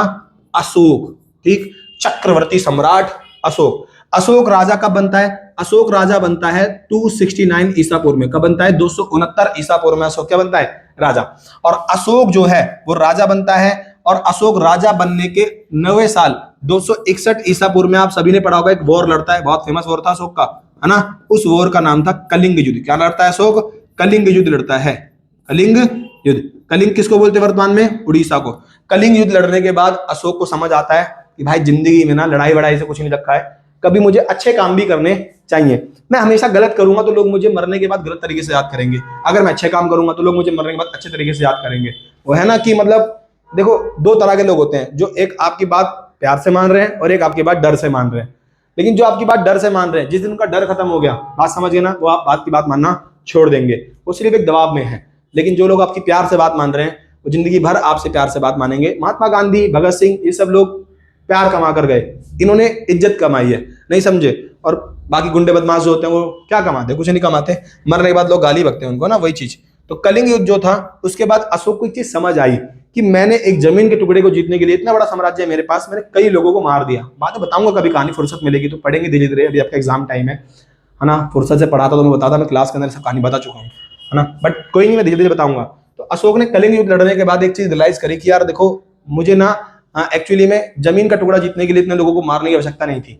क्योंकि अशोक से ना उस युद्ध के बाद एक बूढ़े व्यक्ति ने सवाल पूछा था कि जिन लोगों को आपने मारा है, क्या इनमें से किसी एक को भी आप जीवित कर सकते हो? तो अशोक ने कहा नहीं। तो कहा फिर आप होते कौन हो उन सबको मारने वाले? ठीक, तो अशोक का ना वहीं हृदय परिवर्तन हो गया था, अशोक वहीं चेंज हो गया। और अशोक ने इसके बाद बौद्ध धर्म को अपना लिया। किसको अपना लिया? बौद्ध धर्म को। और अशोक ने बौद्ध धर्म को अपनाया, और ना केवल अशोक ने बौद्ध धर्म को अपनाया, बल्कि अशोक ने बौद्ध धर्म को फैलाना शुरू किया। कहा कि यार बौद्ध धर्म मुझे बहुत अच्छा लगा, और मैं चाहता हूं मेरी प्रजा में, मेरी जनता के बीच में ये जानकारी फैले कि ऐसी चीजों को फॉलो करना चाहिए, अच्छे रास्ते पे चलें। तो अशोक ने अपने धर्म, बौद्ध धर्म की बातों को बहुत सारी जगह पर फैलाना शुरू किया। अब मान लो अगर कल को मुझे महाभारत को या हिंदू धर्म को अमेरिका के अंदर फैलाना है, तो मुझे वहां पर हिंदी में नहीं फैलाना होगा, मुझे वहां पर इंग्लिश, उनकी भाषा में फैलाना होगा। समझ गए? ताकि वो लोग मेरे धर्म को समझे इंग्लिश भाषा में। समझ गए? जैसे एक व्यक्ति थे, मेरे को नाम याद नहीं आ रहा है, बट मैं करेक्ट करना मुझे, उनका नाम था श्री प्रभुपाद करके कुछ नाम था उनका। वो अमेरिका वगैरह गए, न्यूयॉर्क वगैरह में, उन्होंने कृष्ण भगवान की जो वो जो लीलाएं हैं, जो कहानियां हैं, वो बहुत फैलाया। देखोगे वेस्टर्न के जो वेस्ट के लोग हैं, बहुत सारे देखोगे ना, मथुरा वगैरह, बनारस वगैरह आते हैं, बहुत मानते हैं कृष्ण भगवान को वो। तो उनमें सारा खेल किसका था? श्री प्रभुपाद करके एक व्यक्ति थे, उनका बहुत बड़ा रोल था, आप देखोगे तो, है ना, क्योंकि उन्होंने उनकी भाषा में वो चीजों को फैलाया था। उन्होंने एक्चुअली में शायद मेरे ख्याल से भगवत गीता थी, उसको ट्रांसलेट किया था इंग्लिश में, तो इससे उन लोगों तक वो कम्युनिकेट हो पाई, है ना। तो अशोक ने कहा कि एक काम करता हूं, मैं बौद्ध धर्म को फैलाऊंगा। अब भारत जो था ना, जैसे मान लीजिए हमारा भारत है ना, अब उस समय जो भारत था, उस भारत में इस हिस्से में भाषा अलग थी, इस हिस्से के अंदर भाषा अलग थी, और इस हिस्से के अंदर भाषा अलग थी। तो जो हमारा उत्तर का भाग था, यहाँ वाला, इस हिस्से में ब्राह्मी भाषा ज्यादा बोली जाती थी। कौन सी भाषा बोली जाती थी? ब्राह्मी। और इस हिस्से के अंदर बोली जाती थी खरोष्टी भाषा। कौन सी भाषा? खरोष्टी। तो अशोक ने जो अपने अभिलेख लिखवाए, वो कौन सी भाषा में लिखवाए? ब्राह्मी और खरोष्टी में। ये बात ध्यान रखना, ब्राह्मी भाषा को ना भारत की जितनी भाषाएं हैं उनका जननी भी कहते हैं, कि भारत की जितनी भाषाएं बनी है वो ब्राह्मी से बनी है, मतलब लेखन कला में भाषा है, ठीक है ना। ये बात ध्यान रखना। हालांकि संस्कृत को मदर लैंग्वेज कहते हैं, वो अलग चीज है, ठीक। तो ब्राह्मी भाषा भी बहुत फेमस थी। अशोक ने अपने अभिलेखों को ब्राह्मी और खरोष्टी भाषा में लिखवाए थे, जगह जगह पे। समझ गए? क्लियर है? तो अशोक के टाइम पर अगर क्वेश्चन पूछे कौन सी भाषा बोली जाती थी, तो आप बोलोगे भैया अशोक के टाइम पर साम्राज्य में ब्राह्मी और खरोष्टी भाषा को बोला जाता था। और ये अभिलेख किसके टाइम के है? अशोक के। तो कौन सी भाषा होगी? ब्राह्मी। कौन सी भाषा होगी? ब्राह्मी। क्लियर है मेरी बात? समझ आई आप लोगों को? ठीक। तो बंगाली भाषा का कोई मैटर नहीं है, प्राकृत भाषा नहीं, ब्राह्मी। ठीक। अशोक ने अभिलेख कौन सी भाषा में लिखवाए हैं? ब्राह्मी भाषा के अंदर लिखवाए हैं। ऑप्शन नंबर ठीक। बाकी चीजें भी आपको मैंने समझा दी है। समझ आ रहा है? नेक्स्ट क्वेश्चन नंबर देखो आप लोग 6 क्या बोल रहा है? 6 क्वेश्चन 6 क्या बोलता है, ध्यान सुनो। अब मजा आ रहा है भाई? बोर तो नहीं हो रहे ना? और होगे तो क्या मैं आज के दिखाऊंगा क्या आप लोगों को? अभी आ रहा हूं, देखो गाइस, है ना, देश रंगीला रंगीला, ऐसा तो करूंगा नहीं। पढ़ लो, बोर हो रहे हो? जब तुम्हें लगे ना कि मुझे ये चीज नहीं करनी यार, मजा नहीं आ रहा, बोर हो रहा हूं, वही करनी है। समझ गए? नहीं समझ गए? क्योंकि जब तुम्हें मजा आएगा तो तुम वो चीज ज्यादा करोगे। और कोई भी चीज, जैसे दारू पीने मजा आता है, फिर तुम और ज्यादा पीते हो, फिर तुम एक दिन नाली में गिर जाते हो। क्वेश्चन नंबर 6, फ्रांसीसियों और अंग्रेजों ने शाहजहां बेगम की अनुमति मांगी। क्या पूछा क्वेश्चन के अंदर? फ्रांसीसियों, अंग्रेजों ने शाहजहां बेगम की अनुमति मांगी। अभी मैटर क्या है आप सभी को पता होना चाहिए। क्वेश्चन नंबर किससे है? चैप्टर नंबर 4 से, फर्स्ट बुक चैप्टर नंबर 4। बात समझ गए? चलो पढ़ाता हूं इस क्वेश्चन को भी। पेन चेंज करते हैं, बहुत ही बढ़िया भाई। 4 रंग देखो, आप सभी को पता है अशोक, अभी मैंने कहानी पढ़ाई ना आपको अशोक की। किसके बारे में बताया मैंने आपको? अशोक के बारे में बताया। देख लो, मैं कह रहा हूं ना, धीरे धीरे जब आप 1-2 पीवाईक्यू खत्म कर लोगे ना, तो आप रियलाइज करोगे कि भाई मेरा बेस बनता जा रहा है, मुझे चीजें अब समझ आने लगी हैं। ये पहली वीडियो है, इसमें हो सकता है आपको पचे ना जल्दी से कुछ चीजें, बट अगर आप बने रहोगे, चीजों को समझते हुए चलोगे ना, तो चीजें समझ आना शुरू होगी। धीरे धीरे मैं आपकी कहानी तैयार कर दूंगा, वो पता ही नहीं चलेगा। समझ गए? लेकिन अगर आप ये सोचो पहले ही क्वेश्चन आए और पहले क्वेश्चन में पूरा चैप्टर पढ़ा दूं, तो भाई तो समझ लो 12 क्वेश्चन है, 12 चैप्टर हैं, और आप सभी जानते हो चैप्टर कितने लेंथी होते हैं। तो तरीके से कहानी बाय कहानी तैयार करता रहूंगा। देखो जैसे मैंने पीछे कहानी पढ़ाई, उसी कहानी से क्वेश्चन बनेगा। समझ गए? तो वो चीजों को समझते हुए चलना। और यूट्यूब पे प्लस पॉइंट आपके पास क्या है कि भाई जो चीज समझ नहीं है दोबारा आप पीछे जा सकते हो, ठीक है ना। बाकी अगर मेरी स्पीड तो वैसे मैं ज्यादा ही बोलता हूँ, बहुत तेज बोलता हूँ, काफी लोग मुझे बोलते हैं, कहीं नहीं से थोड़ा एडजस्ट कर लो, बिल्कुल तुम्हारे तरीके से थोड़ी पढ़ाऊंगा मैं, समझ आ रहा है कि नहीं? तुम कहीं के लाड साहब हो, लाड साहब नहीं हो, ठीक? तो अशोक जो है ना, बात समझ गए, उसके बारे में समझाता हूं मैं आपको, मैं पीछे समझाया अभी। अशोक मौर्य वंश का तीसरा राजा था और अशोक ने कलिंग वॉर लड़ा। कौन सा वॉर लड़ा? कलिंग वॉर। और मैंने बताया कलिंग युद्ध के बाद अशोक का क्या हो गया? हृदय परिवर्तन। तो क्वेश्चन पूछता है कि किस युद्ध के बाद अशोक का हृदय परिवर्तन, हृदय मतलब होता है हृदय, दिल परिवर्तन हो गया, कितना बेकार लगेगा, हृदय ही ठीक है, मतलब वो ब्रेकअप हो गया, ब्रेकअप नहीं हुआ इन द सेंस, मतलब अशोक का ना दिल चेंज हो गया। उन्होंने कहा यार नहीं, युद्ध कुछ नहीं है, इंसानियत पे काम करो, अच्छे रास्ते पे चलो। तो कलिंग युद्ध के बाद अशोक का क्या हो गया? हृदय परिवर्तन। और हृदय परिवर्तन होने के बाद बौद्ध धर्म को अपना लिया किसने? अशोक ने। ऐसा नहीं है अशोक ने केवल बौद्ध धर्म को अपनाया था, अब मैंने कहा ना बौद्ध धर्म को फैलाया था, इसीलिए क्वेश्चन पूछता है कि बौद्ध धर्म को फैलाने में सबसे ज्यादा रोल किसका था? अशोक का था। बहुत फैलाया था बौद्ध धर्म को, अगर अशोक बौद्ध धर्म को फैलाता नहीं था तो बौद्ध धर्म फेमस होता भी नहीं, ठीक? अशोक ने बौद्ध धर्म को फैलाना शुरू कर दिया। तो बौद्ध धर्म को फैलाया किसने था? अशोक ने, ठीक? अशोक ने बौद्ध धर्म को फैलाने के लिए कुछ काम किए, जैसे सबसे पहले अशोक ने क्या किया? कुछ धम्म महामंत्र बनाए। क्या बनाए? धम्म महामंत्र। अभी धम्म महामंत्र कौन होते हैं? ये धम्म महामंत्र वो लोग होते हैं जिनको धम्म की जानकारी थी, बौद्ध धर्म की जानकारी थी, और इनसे बोला कि आप जा जाकर लोगों को अवेयर करो, लोगों को समझाओ। किसके बारे में समझाओ? बौद्ध धर्म के बारे में लोगों को बताओ, लोगों को समझाओ। इनको जगह जगह भेज दिया। फिर अशोक ने कहा कि जगह जगह पर शिलालेख बना दो। पत्थर पे लिख देना क्या कहलाता है? शिलालेख। पत्थर पे लिख देना क्या कहलाता है? शिलालेख। अशोक ने कहा अभिलेख। कई कई जगहों पर अशोक ने क्या लगवा दिए? अभिलेख लगवा दिए। और एक बड़ा सा लंबा सा पिलर टाइप का पत्थर होगा, उसे बोलते हैं स्तंभ लेख। क्या बोलते हैं? स्तंभ लेख। ये तीनों चीज समझ आई? देखो, अगर मैं किसी चौकोर सी टाइप का मिट्टी का, है ना, थोड़ा ठोस सा होगा, उस पर लिख दूंगा अभिलेख। मैं किसी ठोस पत्थर पे लिख दूंगा, चट्टान वाले पे, शिलालेख। और कोई पिलर टाइप का पत्थर होगा ना, लेंथी सा, तो उसमें मैं लिख दूंगा स्तंभलेख कहलाएगा। समझ गए? क्लियर है? और जगह जगह अशोक ने इनको स्थापित करवा दिए। क्या करवा दिए? स्थापित। बेसिकली अशोक इनको कहां लगवा, जैसे एक नेता नहीं होता चुनाव के टाइम पर अपने बैनर लगवाता है, जगह जगह पे पोस्टर लगवा देता है, तो वैसे अशोक लगवाए ताकि लोग इन्हें पढ़े और पढ़कर अवेयर हो सके। अशोक ने अपने बेटा बेटी, है ना, अशोक के बेटे का नाम था महेंद्र। अशोक के बेटे का नाम क्या था? महेंद्र। और बेटी का नाम था संघमित्रा। इन दोनों को उसने कहां भेज दिया? श्रीलंका। कि जाओ रे भैया दोनों, इधर मेरा दिमाग ना खाओ, शादी कर दूंगा तुम दोनों की। श्रीलंका भेज दिया। और श्रीलंका में जाकर क्या भेजा? क्यों भेजा? कि जाकर वहां पर आप बौद्ध धर्म इंट्रोड्यूस करो। इसीलिए आप देखो कि श्रीलंका के जो तमिल लोग, जो सिंगली लोग हैं, वो बौद्ध धर्म को मानते हैं। उसका क्रेडिट किसको जाता है? अशोक को। अशोक ने भेजा किसको था? संघमित्रा और महेंद्र को। तो ये सारे काम किए अशोक ने बौद्ध धर्म के लिए। अशोक ने साथ ही एक आदेश भी दिया था बौद्ध धर्म के ऊपर, वो आदेश समझना, जिससे आपका एक क्वेश्चन होगा, ठीक? अशोक ने कहा कि महात्मा बुद्ध और महात्मा बुद्ध से जुड़े जितने भी अवशेष हैं, क्या है? जितने भी अवशेष, उन सारे अवशेषों को एकत्र करो, यानी कि इकट्ठा करो। और उन सारे अवशेषों को इकट्ठा कर कर अशोक ने आदेश दिया कि इन सारे अवशेषों को पवित्र पवित्र महात्मा बुद्ध से जुड़े स्थानों पे और पवित्र शहरों और स्थानों पर जाकर क्या बना दो? इन अवशेषों को बीच में रख के इनके ऊपर स्तूप बना दो। क्या बना दो? स्तूप। अब समझ आई आपको मेन कहानी कि स्तूप बनाने का जो क्रेडिट है वो किसको जाता है? अशोक को। अब सोच रहे हो भाई मैं कितने बेसिक्स आपको चीजें बता रहा हूं, यहां से क्वेश्चन आता है, आप इमेजिन करना चीजों को कि बौद्ध धर्म से क्वेश्चन मार देगा यहां से वो, ठीक? कितनी चीजें, ये सब चीजें बहुत तरीके से समझ में आनी चाहिए आपको। तो अशोक ने महात्मा बुद्ध के अवशेष इकट्ठा करे, इकट्ठा कर कर आदेश दिया कि आप इन स्तूपों को, मतलब अवशेषों को अलग अलग पवित्र पवित्र स्थान, या तो महात्मा बुद्ध से जुड़े हुए हो या बहुत पवित्र स्थान हो, वहां जाकर स्थापित कर दो। और उन जगहों पर क्या बना दो? स्तूप। तो स्तूप बनाने वाला बंदा कौन था? अशोक था। समझ गए? तो स्तूप बनाने का आदेश दिया और कई सारे स्तूप बने। उनमें से कई स्तूप हमें मिल गए, कई आज भी नहीं मिले, और कई स्तूप बहुत लोगों ने तबाह कर दिए। जैसे कुछ फेमस स्तूप के नाम सुन लेना। एक था अमरावती का स्तूप। क्या नाम था? अमरावती का स्तूप, ये आपको पता होना चाहिए। एक बहुत फेमस स्तूप है सांची का स्तूप, भाई ये तो आप भूलना ही मत कभी। एक आप ध्यान रखना बरहतू का स्तूप। क्या था? बरहतू का स्तूप। सांची, अमरावती, बरहतू, और 3 स्तूप ध्यान रखो, ठीक है ना, ये आपके काम में आएंगे। तो जो अमरावती का स्तूप था ये बहुत पहले मिल गया था। अमरावती के स्तूप की जानकारी हो गई थी 1793 में। कब हो गई थी? 1793 में। और जब ये स्तूप मिला ना, तो लोगों को समझ ही नहीं आया कि एक्चुअली में स्तूप है कि कोई क्या है। कोई कह रहा है सांप की पूजा होती है, कोई कह रहा है ये अलग चीज है। तो शुरुआत में स्तूप के बारे में लोगों को जानकारी नहीं थी। क्यों नहीं थी? क्योंकि अशोक ने जो स्तूप बनाए हैं, और जो अशोक के टाइम पर भाषा बोली जाती थी, वो कौन सी भाषा थी? ब्राह्मी भाषा। और स्तूप के ऊपर कुछ बना हुआ नहीं था, मतलब लिखा हुआ नहीं था, बना हुआ था। वो अपने एक साइन थे उस पे, ब्राह्मी और खरोष्टी भाषा। और आपको पता है ब्राह्मी और खरोष्टी भाषा को पढ़ने वाला बंदा कौन था? James Prinsep. कौन था? James Prinsep. उसने ही क्या पढ़ा था? ब्राह्मी और खरोष्टी भाषा को। कब पढ़ा था? 1838 में। तो जब उसने जाकर ब्राह्मी खरोष्टी भाषा को पढ़ा, तब जाकर स्तूप समझ आया, स्तूप के बारे में समझ आया, तब जाकर बचे सांची के स्तूप। और उससे पहले जितने स्तूप मिले वो सब तबाह हो गए थे। इसलिए क्वेश्चन ही पूछता है कि सांचे का स्तूप बच गया जबकि अमरावती का नष्ट हो गया, उसके पीछे रीजन क्या था?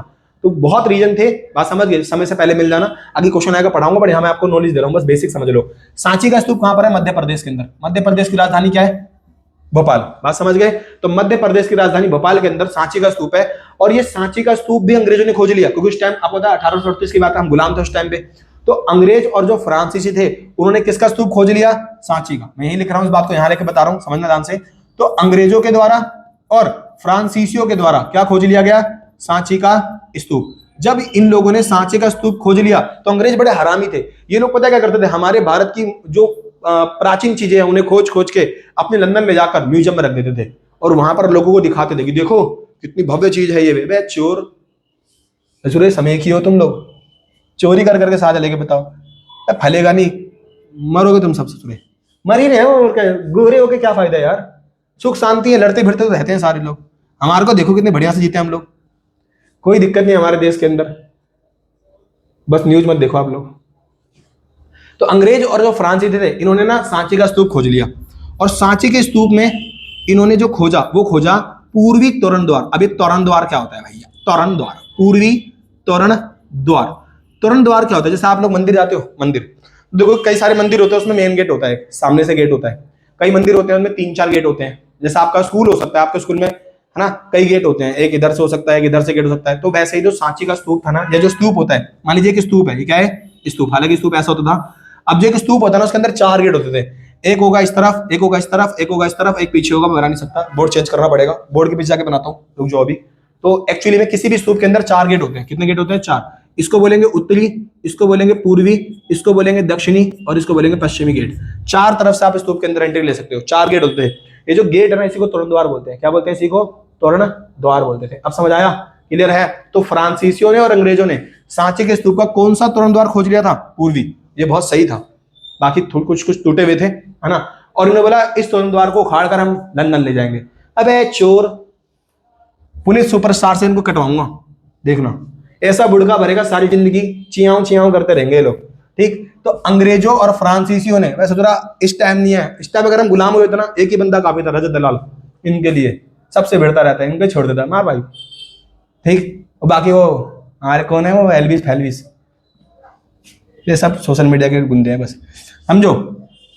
तो अंग्रेजों के टाइम पर थोड़ा भिड़े होते तो मजा आता, छोड़ दो इनको, मारो। अंग्रेज फ्रांसीसी सांची का पूर्वी तोरण द्वार खोजते हैं। और कोई ससुरा एल्विस का फैन तो नहीं, बुरा मान जाए, वीडियो टैग कर दे, करना भाई, पिट जाऊंगा मैं खामा खाई। तो पूर्वी तोरण द्वार खोज लिया किसने? अंग्रेजों ने और फ्रांसीसियों ने। और कहा इसको हम ले जाएंगे, ले जाएंगे। तो भैया उस समय भोपाल के अंदर बेगमें हुआ करती थी। बेगमें मतलब समझते हो ना, जो भोपाल में थी, हमारी जिंदगी में तो नहीं है, काश हमारी जिंदगी में भी होती। भोपाल के अंदर बेगमें थी, उनमें से एक बेगम थी शाहजहां बेगम। इसकी बेटी का नाम भी पूछ लेगा, सुल्तान जहां बेगम। इसकी बेटी का नाम क्या था? सुल्तान जहां बेगम। बात समझ गए? ये इसकी बेटी का नाम था। और शाहजहां बेगम किसका नाम था? इसका, इसकी मम्मी का। इसकी मम्मी कौन थी? शाहजहां बेगम। इसकी बेटी थी सुल्तान जहां बेगम। ये दोनों माँ बेटियों ने मिलकर बचा लिया किसको? सांची के स्तूप को। अंग्रेजों को बोला शराब रैप्टा खाएगा, लड़की के हाथ का रैप्टा बहुत तेज लगता है, खाया नहीं बट पता है मुझे। शाहजहां बेगम और सुल्तान जहां बेगम ने इसको बोला, फ्रांसीसियों को और अंग्रेजों को, कि सुनो भाई ये तोरण द्वार यही रहेगा, तुम्हें चाहिए तो हम तुम्हें इसी तोरण द्वार से मिलता जुलता डिक्टो प्लास्टर का, पीओपी का बना कर देंगे, ले जाओ, खुश रहो, जाओ जी लो अपनी जिंदगी। और अंग्रेज ने बोला बाओ ठीक है, अच्छी बात है, हम इसको ले जाते हैं, है ना। और अंग्रेज ले गए प्लास्टर की प्रतिकृति मतलब फोटोकॉपी जो पीओपी की बनी हुई थी। और पूर्वी तोरण द्वार वही रहा ससुरा, और सेफ रहा। तो पूर्वी तोरण द्वार को या सांची के स्तूप को बचाने में किसका योगदान था? तो आप बोलोगे भैया शाहजहां बेगम और सुल्तान जहां बेगम का योगदान था। इस बात से जॉन मार्शल बहुत खुश हुआ था, बोला वाह बेगम क्या काम करती हो, चाय बनाओ एक।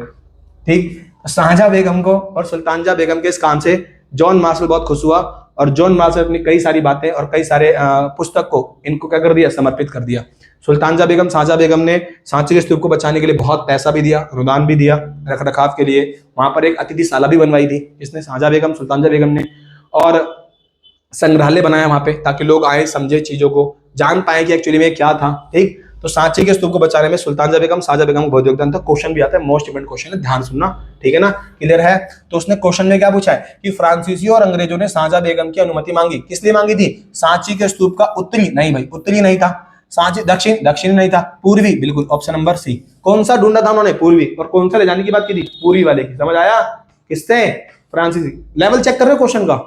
अब ये क्वेश्चन अगर आपने सोचा कि सुल्तान जहाँ बेगम शाहजहां बेगम ने सांची का स्तूप बचाया था, और आप सोच रहे हो भाई साहब एग्जाम में क्वेश्चन आ जाए ऐसा फेंक के मारूंगा, और सीबीएसई ने क्वेश्चन दिया मार फेंक के, तुम फेंक गए भाई साहब। और कई बच्चे होते हैं ये ले सांची का स्तूप, पहले ही क्वेश्चन देख रहे हो, लेवल चेक करो क्वेश्चन का, सारे उन्हें दिशाएं लिख दी चारों। ठीक, अब बताओ ये डीप नॉलेज का क्वेश्चन है कि नहीं क्वेश्चन है? भाई नॉलेज चाहिए इसमें, बेसिक नॉलेज चाहिए इसके अंदर कि आपने चीजों को समझा है नहीं समझा। रट्टू तो नहीं हो आप लोग कि बस वो 4-5 मिनट की यूट्यूब वीडियो देख के आगे आपको पता है दोस्तों 5 मिनट के अंदर पूरी 12th करें खत्म, 5 मिनट के अंदर आप ही खत्म हो जाओगे, 5 मिनट लिख पाओगे? समझ आ रहा है कि नहीं? तरीके से पढ़ लेना। छठा क्वेश्चन क्लियर है? 7वां क्वेश्चन देखते हैं अब लोग क्या बोल रहे हैं। अब ये देखो जो मैंने आपको समझाई ना उसी का क्वेश्चन है, स्क्रीनशॉट ले लेना इसका। ठीक, मैंने लगा दिए सब मेरे नोट्स के अंदर सारे क्वेश्चन हैं, जो आएंगे ना मैं एफर्ट लगाता रहूंगा इसमें। ठीक है, मतलब क्वेश्चन होगा मैं समझा भी दूंगा, बाकी फिर मैं इसका जो पीडीएफ का फोटो को मतलब जो क्या बोलते हैं इसको स्क्रीनशॉट जो भी है वो लगा दूंगा, ताकि आप उसे आराम से पढ़ सको। स्क्रीनशॉट लेके पढ़ लो, लिख लेना, पढ़ लेना। जो बातें बोली है ना, जो बातें बोली सारी इसके अंदर मिलेगी आपको सारी। देखो शाहजहां बेगम, उसकी बेटी सुल्तान जहां बेगम, जॉन मार्शल। ठीक, सुल्तान जहां बेगम ने संग्रहालय बनाया, अतिथशाला बनाई, जॉन मार्शल ने पुस्तक लिखी, समर्पित कर दी। ठीक, इस प्रकार भोपाल की बेगम के कारण सांची का स्तूप बच गया।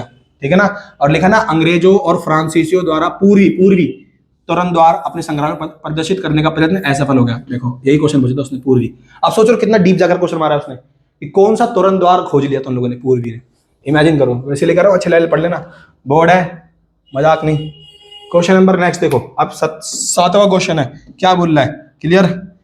वीडियो लंबी जाएगी जी, हमको क्या, हम तो पढ़ाना है जी, हमारा काम ही पढ़ाना है। जिंदगी खराब हो गई पढ़ा के। कहीं रहते ना, शादी वादी होती, बच्चे पालते, काम वाम पे जाते, सुबह बर्तन ऐसे लेके डोलची, क्या होती है वो, टिफन।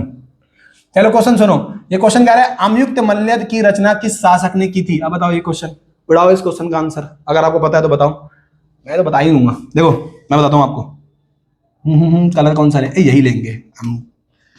ओए इधर आ, चल।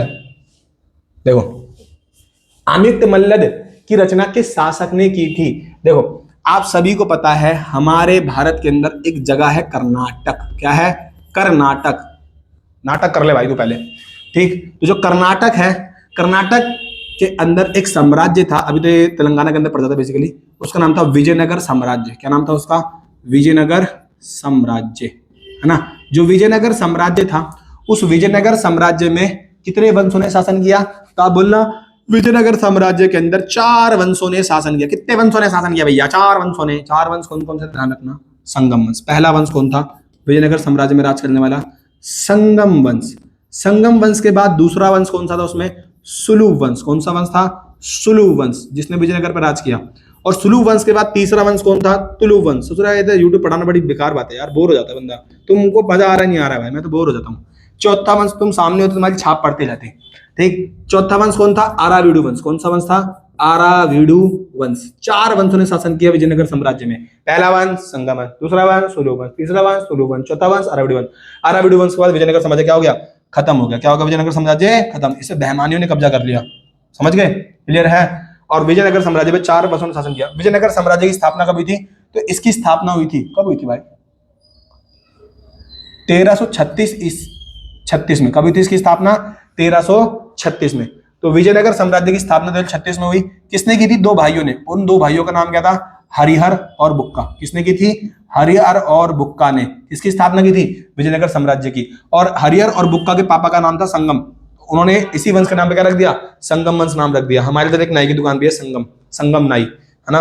बाल काटे चुटकियों में, जिसके नियम उसके तो चुटकियों में ही काटेगा।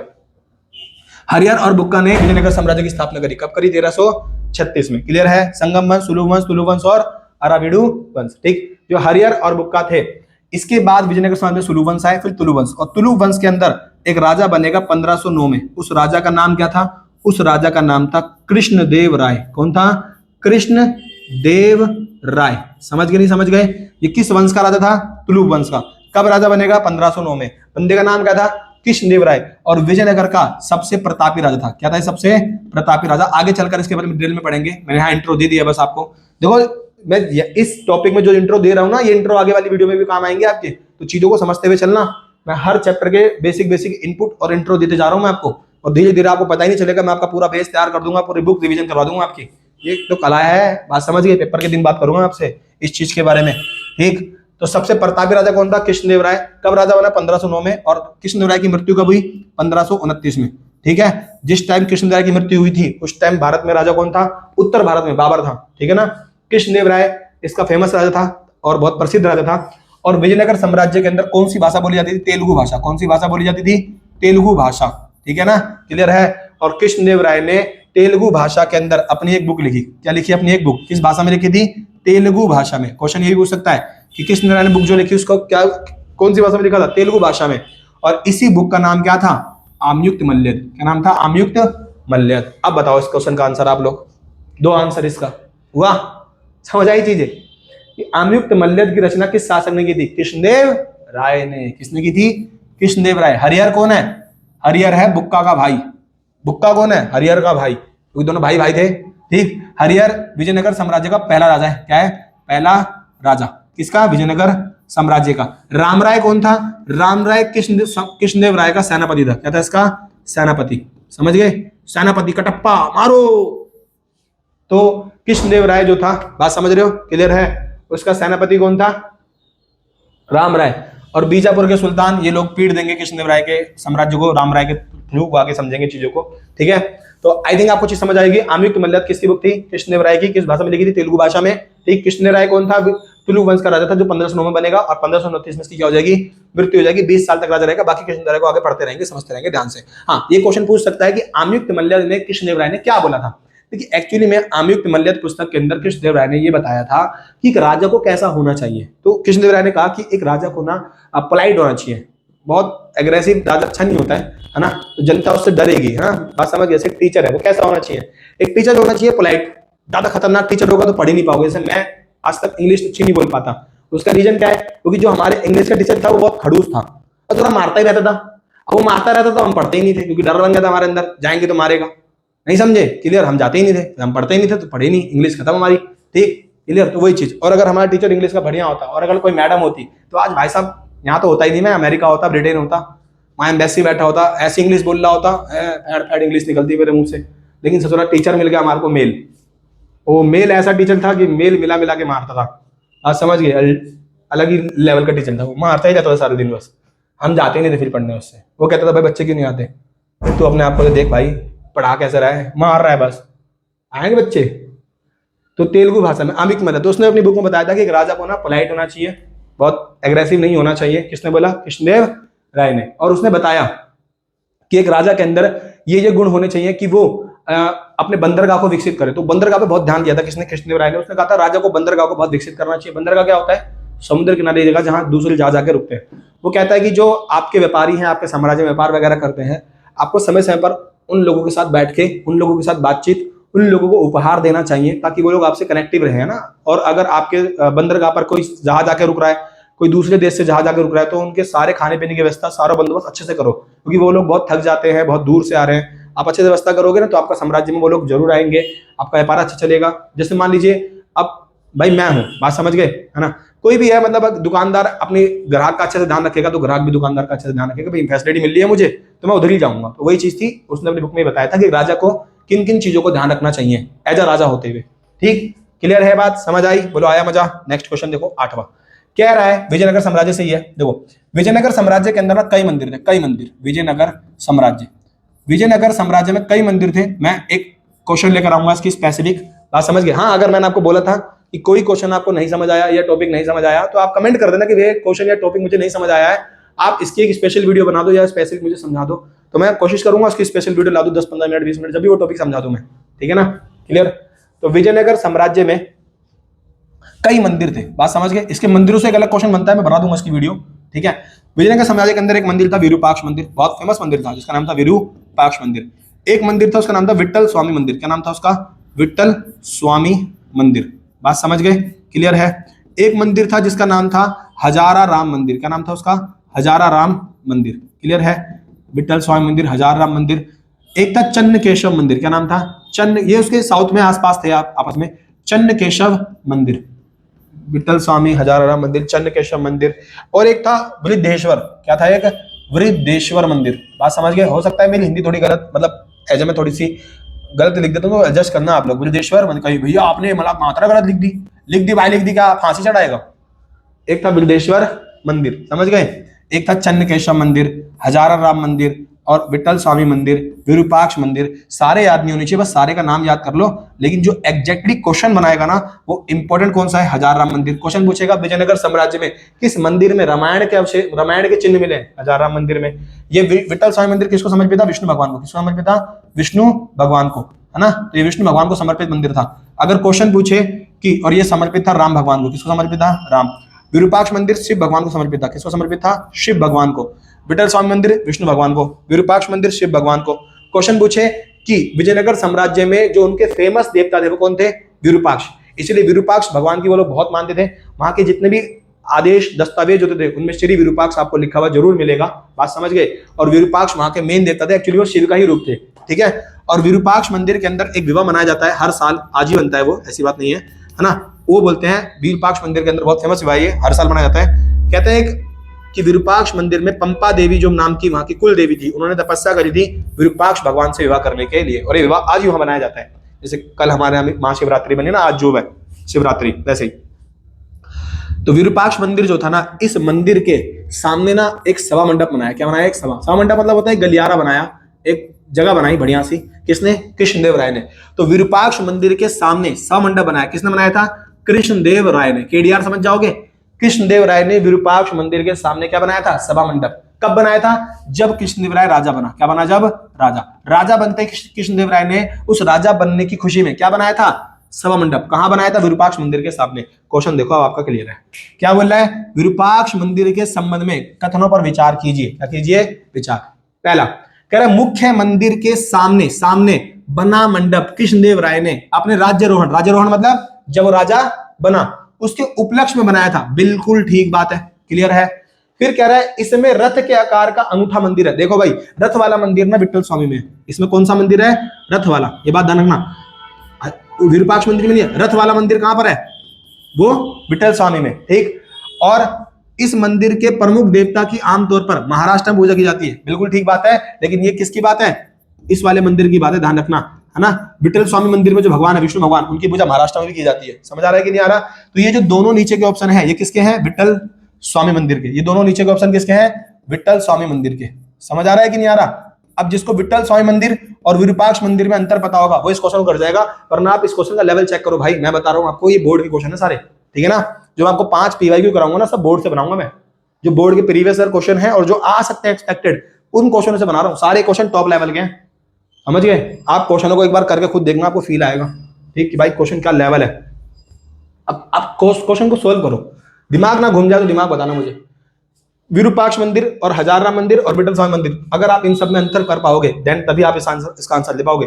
नीचे की जो विशेषता थी ना वो विठल स्वामी मंदिर की थी, और जो ऊपर वाली विशेषता थी वो विरूपाक्ष की थी। उसने विरूपाक्ष मंदिर की विशेषता पूछी है, तो इसमें सिर्फ ऑप्शन नंबर 1 ही है विरूपाक्ष मंदिर के संबंध में सही, ठीक है ना। इसका ऑप्शन नंबर 1 होगा, केवल 1 सही। समझ आ रहा है कि नहीं आ रहा। देखो, केवल 2 सही नहीं हो सकता, केवल 2 और 3 सही नहीं हो सकता क्योंकि विठल स्वामी का है। उपरोक्त सभी नहीं हो सकता क्योंकि नीचे वाले 2 विठल स्वामी के हैं और ऊपर वाला 1 विरूपाक्ष मंदिर की विशेषता है। आई थिंक आपको बात समझ आएगी। क्वेश्चन पर थोड़ा दिमाग लगाना, समझ में आएगा आपको। नेक्स्ट क्वेश्चन को देखते हैं ध्यान से। क्वेश्चन नंबर 9 क्या बोल रहा है, ध्यान समझते हैं। वह सूफी संत, अब देखो सूफी संत वाला मैटर समझो ध्यान से। देखो आप सभी को पता है ना, क्या पता है कि सऊदी अरब में, कहां पे, सऊदी अरब, बात समझ गए। आप सभी को पता है, अरब लिख दिया, सऊदी अरब में, बात समझ गए। कब, 612 में, 612 ईस्वी एडी में, बात समझ गए। एक धर्म की स्थापना होती है जिसका नाम था इस्लाम धर्म। क्या नाम था इसका, इस्लाम धर्म।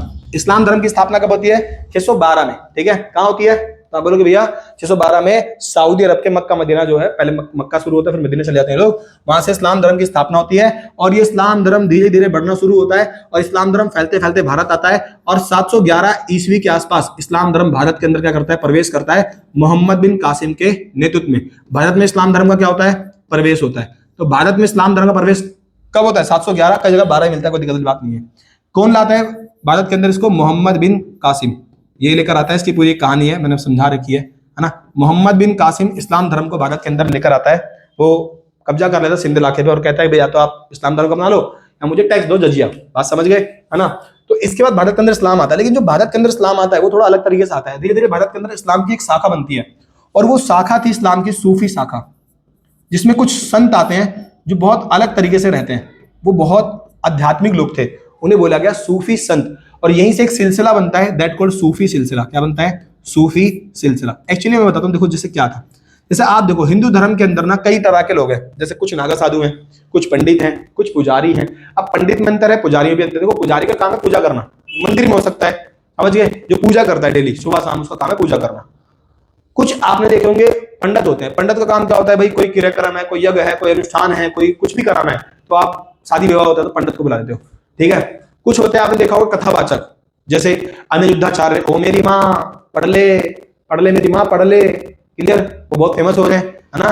पोकी, उनको पोकी बोलते हैं, पोकी बाबा, ठीक, तो वो बहुत फेमस हो रहे हैं, है ना, वो फुटबॉल खेलते खेलते। तो वो क्या है, कथावाचक है। कुछ नागा साधु हो गए, जैसे आई बिलीव, मतलब मैं अभी किसी टाइम पर सबसे ज्यादा प्रभावित हूँ, किसी को मैं बहुत ज्यादा मान लूं, या मैं कह रहा हूँ जिनकी मुझे आइडियोलॉजी, इनकी बातें मुझे जो बहुत मतलब मेरे ना मतलब बहुत ज्यादा कनेक्ट हो गया मैं उनसे, या फिर मैं कह सकता हूँ ना कि भाई उनको देखता हूँ ना एक सुकून सा मिल जाता है, वो है प्रेमानंद महाराज। मतलब अलग ही लेवल के इंसान है, बहुत बहुत ज्यादा पोलाइट। मतलब मैं कह रहा हूँ ना यार, इस धरती पे उनसे मतलब उनसे ज्यादा देवतुल्य इंसान कोई नहीं होगा। मैं तो भाई कहता हूँ बहुत, आप उनको खुद सुनोगे ना आपको खुद अच्छा लगेगा। मतलब आडंबर नहीं, फालतू बातें नहीं, टू द पॉइंट बातें, अच्छी बातें, एक नैतिकता की बातें करते हैं वो, आडंबर नहीं। बात समझ गए भाई। आप सोचो ऐसे भी लोग हैं समाज में, मुझे लगा आप नहीं बचे, लास्ट मैं ही हूं, बट नहीं, मुझे लगा प्रेमानंद महाराज भी हैं, ठीक, और वो तो भाई बहुत ऊपर है, उनसे तुलना तो कोई कर ही नहीं सकता, है ना। मेरे को लगा भगवान भी अगर होते होंगे तो वैसे ही होते होंगे। तो सूफी सिलसिला जो था वो शुरू हुआ, और सूफी तो वैसे ही ना एक धर्म में कई सारे लोग होते हैं अलग अलग टाइप के, तो वैसे इस्लाम धर्म के अंदर कुछ लोग हैं जो सूफी संत कहलाते हैं। ये लोग सूफी सिलसिले की शुरुआत करते हैं। सूफी सिलसिला क्या था, ये लोग ना आध्यात्मिक जीवन जीते हैं। ये लोग सत्ता से, राजपाट वगैरह जो होता है, जो बाकी लोग होते हैं उनसे, और मतलब बहुत अलग तरीके से ईश्वर की या फिर रब की या फिर अल्लाह की उपासना करते हैं, है ना, इबादत करते हैं। इनके इबादत करने का तरीका होता है जियारत। क्या होता है? जियारत। ये लोग जियारत करते हैं, कवाली करते हैं। क्या करते हैं? कवाली। ये लोग जियारत कवाली करके ईश्वर को याद करते हैं, अल्लाह को याद करते हैं, और ये लोग सारा दिन उस जियारत और कवाली में ही लगा देते हैं, आध्यात्मिक जीवन में लगा देते हैं, गुणगान करने में लगा देते हैं। बात समझ गए? बहुत डाउन मतलब अलग तरीके से ये लोग करते हैं, इसी को बोलते हैं सूफी सिलसिला। इन्हीं में एक बहुत फेमस संत थे, उनका नाम था शेख निजामुद्दीन औलिया। क्या नाम था उनका? शेख निजामुद्दीन औलिया। जो ये थे बहुत फेमस थे। और शेख निजामुद्दीन औलिया जो थे, बात समझ गए, इनके जो शिष्य, जो इनको मानने वाले लोग थे, वो इनको क्या कहते थे? सुल्तान उल मशेख कहकर पुकारते थे। मतलब सुल्तान, शेखों में सुल्तान, इनको टाइटल देते थे। शेख निजामुद्दीन औलिया को क्या टाइटल देते थे इनके शिष्य? कि आप ना जितने भी शेख हैं, जितने भी सूफी लोग हैं, उनमें सुल्तान हो, आप बहुत ऊपर हो। कौन? शेख निजामुद्दीन औलिया को। कौन? उनके शिष्य। तो वो ये क्वेश्चन पूछ रहा है कि सूफी संत जिन्हें उनके शिष्य द्वारा सुल्तान उल मशेख, मशेख का मतलब क्या होता है? कि जो सूफी लोग हैं उनमें आप सुल्तान हो कहकर बुलाते थे, तो वो कौन थे? शेख निजामुद्दीन औलिया। समझ आ रहा है? कमेंट करके बताना कि दरगाह कहां है, शेख निजामुद्दीन औलिया की दरगाह कहां है, वेयर इज, ठीक, कमेंट बताना। तो आई थिंक आपके पास समझ आई होगी। आगे मैं इसके एक और क्वेश्चन वीडियो लेकर आऊंगा, वो स्पेसिफिक वीडियो बना दूंगा मैं, कुछ टॉपिक होगी जो इंपॉर्टेंट टॉपिक है और बहुत कॉम्प्लिकेटेड टॉपिक है, जो आई थिंक बहुत बच्चों को समझ नहीं आते हैं। बहुत तरीके से समझाऊंगा, चिंता वाली बात नहीं है, बैठे बात समझ, do not fear, Nitin sir is here. सही बोला गलत बोला है वो अलग बात है, बट समझ आ गई वो अलग बात है ना। तो वहां उसकी स्पेसिफिक वीडियो ले आऊंगा, मैं समझा दूंगा। बाकी आपको ये चीज समझ आई होगी सूफी सिलसिला क्या होता है, ठीक है ना। शेख निजामुद्दीन औलिया के शिष्य जो थे उनको सुल्तान उल मशेख कहकर बुलाया करते थे। क्वेश्चन नंबर 10 देखना। क्वेश्चन नंबर 10 क्या कह रहा है? स्टेटमेंट आ गई भाई, क्या बोल रहा है? 10 21 क्वेश्चन कराऊंगा, पेशेंस के साथ करते जाना, कोई दिक्कत वाली बात नहीं है। वीडियो ससुरा चाहे 4 घंटे की चली जाए, मूवी भी तो देखते हो, भगा भगा के देखते रहना यार, आधा आधा करके देख लेना, मेरे को क्या दिक्कत है। सॉरी। कह रहे नीचे दिए गए प्रश्नों में से 2 कथनों का एक कारण वारण दिया है, जो भी है उसको पढ़िए और विकल्प बताइए। चलिए, कह रहे सम्राट अशोक ने बार बार स्वर्ग के बारे में, अरे यार स्वर्ग के बारे में चिंता नहीं करते, अशोक कहते हैं भाई जो है वो यही है, क्योंकि बौद्ध धर्म को मानने वाला इंसान स्वर्ग नरक के बारे में बात करेगा ही नहीं। वो सिर्फ एक बात करेगा कि जो है वो यही है, इंसान कर्मों से चलता है, कर्म अच्छे हैं आप अच्छे हैं, कर्म बेकार आप बेकार, बात खत्म। मैं कितना मंदिर जाऊं, मैं कितना पूजा पाठ करूं, लेकिन मेरे कर्म बेकार है। मैं सुबह मंदिर जाता हूं, शाम को मंदिर जाता हूं, दोपहर मंदिर जाता हूं, और उसके बाद सारा टाइम गालियां बकता हूं, उसके बाद सारा टाइम लड़ाइयां करता हूं, सारा टाइम लोगों से ईर्ष्या रखता हूं, लोगों का बुरा सोचता हूं। क्या फायदा उस मंदिर जाने का? कर्म अच्छे कर लो बस, ठीक है ना, क्लियर। तो कर्म अच्छे हो जाएंगे, आप खुद अच्छे हो जाओगे, और आप खुद अच्छे हो जाओगे तो देश अच्छा हो जाएगा। तो स्वर्ग के बारे में एक बात कही और खुद को देवनाप्रिय, ये बात सही है कि अशोक अपने आप को देवनाप्रिय कहता था, बट स्वर्ग के बारे में बात गलत है, तो मैं कहूंगा ये कथन क्या हो गया, गलत हो गया। अब सुनो, सम्राट अशोक धम्म का ब्राह्मण, ए यार अशोक ब्राह्मण धर्म का प्रसार कर रहा था कि बौद्ध धर्म का? तो इसका आंसर क्या होगा कि भैया कथन कथन और कारण, कथन और कारण दोनों सही है? नहीं, कथन सही है लेकिन कारण गलत नहीं, कथन गलत है लेकिन कारण सही है, नहीं भाई, कथन सही है लेकिन कारण गलत है, नहीं भाई, कथन और कारण दोनों सही है। ए भाई देखो ये दोनों गलत है, कथन और कारण दोनों सही है और कारण गलत नहीं, गलत भाई, ऑप्शन चेंज करोगे, इसका ऑप्शन क्या होगा, दोनों ही गलत है। क्या है? दोनों ही गलत, बोथ आर रॉन्ग। इंग्लिश आती है मुझे, कहीं मजे में ले रहे हो? 78 नंबर थे मेरे इंग्लिश में, हल्के में ले रहे हो? ओके, ध्यान सुनो, क्वेश्चन नंबर 11 क्या बोल रहा है, बंगाल में ब्रिटिश ईस्ट इंडिया कंपनी की स्थापना के संबंध में कथनों पर विचार कीजिए। बंगाल में, क्लियर? आप सभी को पता है कि हमारे भारत में यूरोप से सबसे पहला यात्री जो समुद्री यात्रा कर कर आया वो कौन था? पुर्तगाल से आया था, पहला पुर्तगाली, जिस प्राणी, मनुष्य और हरामी इंसान का नाम क्या था? Vasco D gamma. क्या था इसका नाम? Vasco D gamma. और वास्को डी गामा कब आया? 1498 में भारत में केरल की तरफ पहुंचा, कोझिकोड नाम की जगह पे।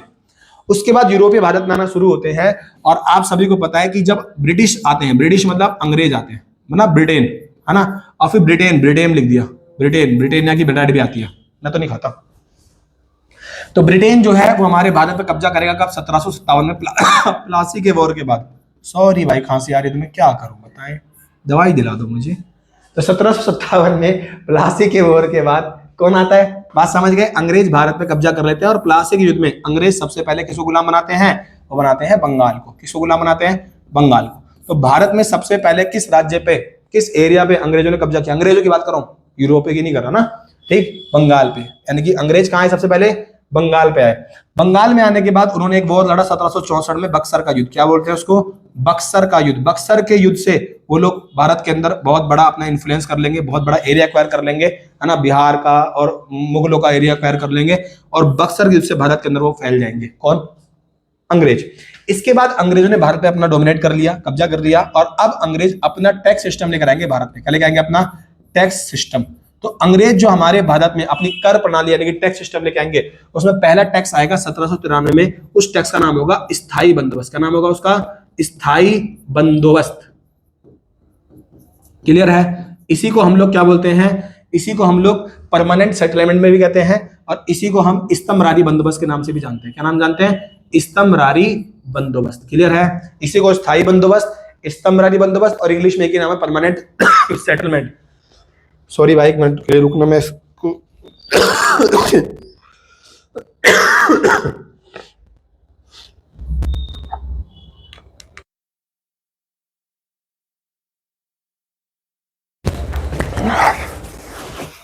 हाँ, तो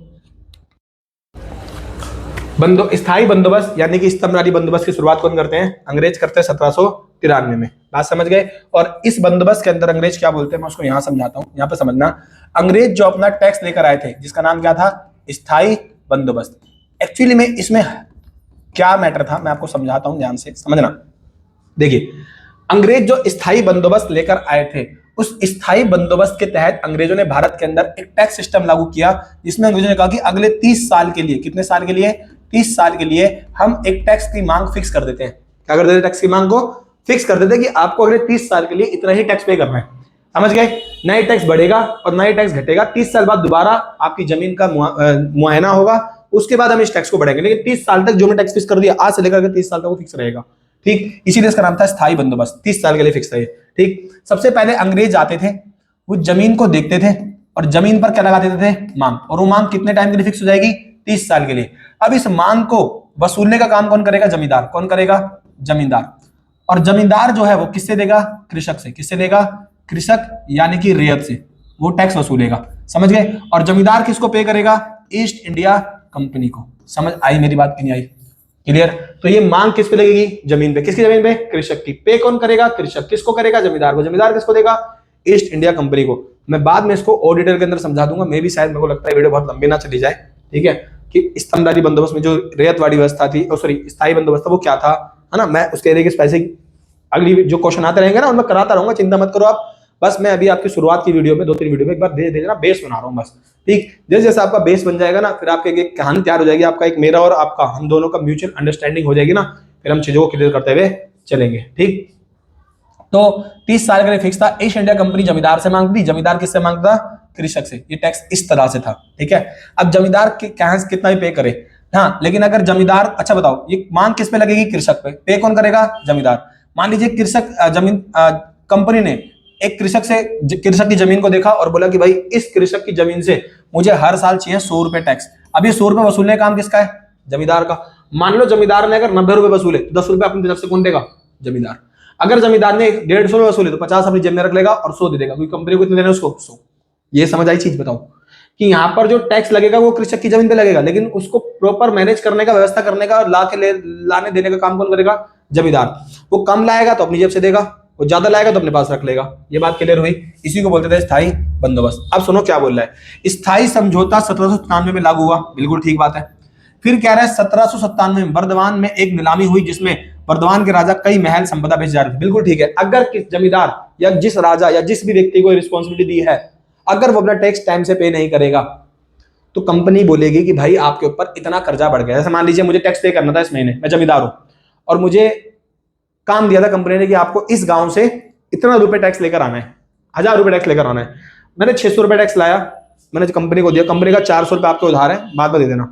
मैं अगली बार 700 लाया, कंपनी का भाई देखो आपके ऊपर 400 पहले से 300 अब हो गए, 700 रुपए आपके उधार हो गए। मैं अगली बार लेके आया 900 रुपए, अब 100 रुपए हो गए। कंपनी का ठीक है भाई आपके ऊपर 800 रुपए उधार हो गए। अगली बार मैं कंपनी को 800 दिए तो मेरे ऊपर उन्होंने बोला कि ठीक है भाई अब आपके ऊपर कितना उधार हो गया?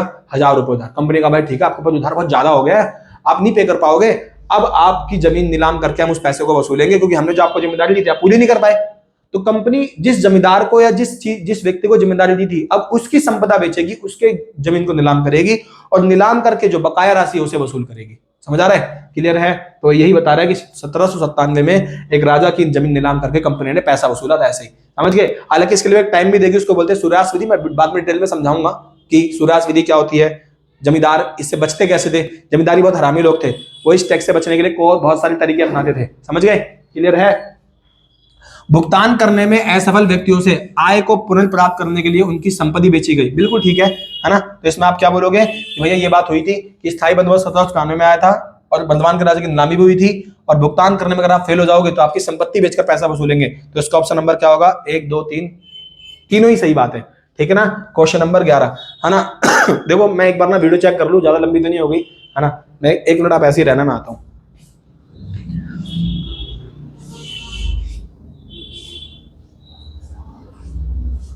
देखो गाइस वीडियो ना 1 घंटे 22 मिनट की हो चुकी है, तो मैं भी शायद दूसरे पार्ट में इसको बाकी क्वेश्चन कवर करा दूंगा। अभी इसके कितने क्वेश्चन बचे होंगे? 10 क्वेश्चन है इसके, है ना? क्वेश्चन तो बेसिकली इसके अंदर 30 है।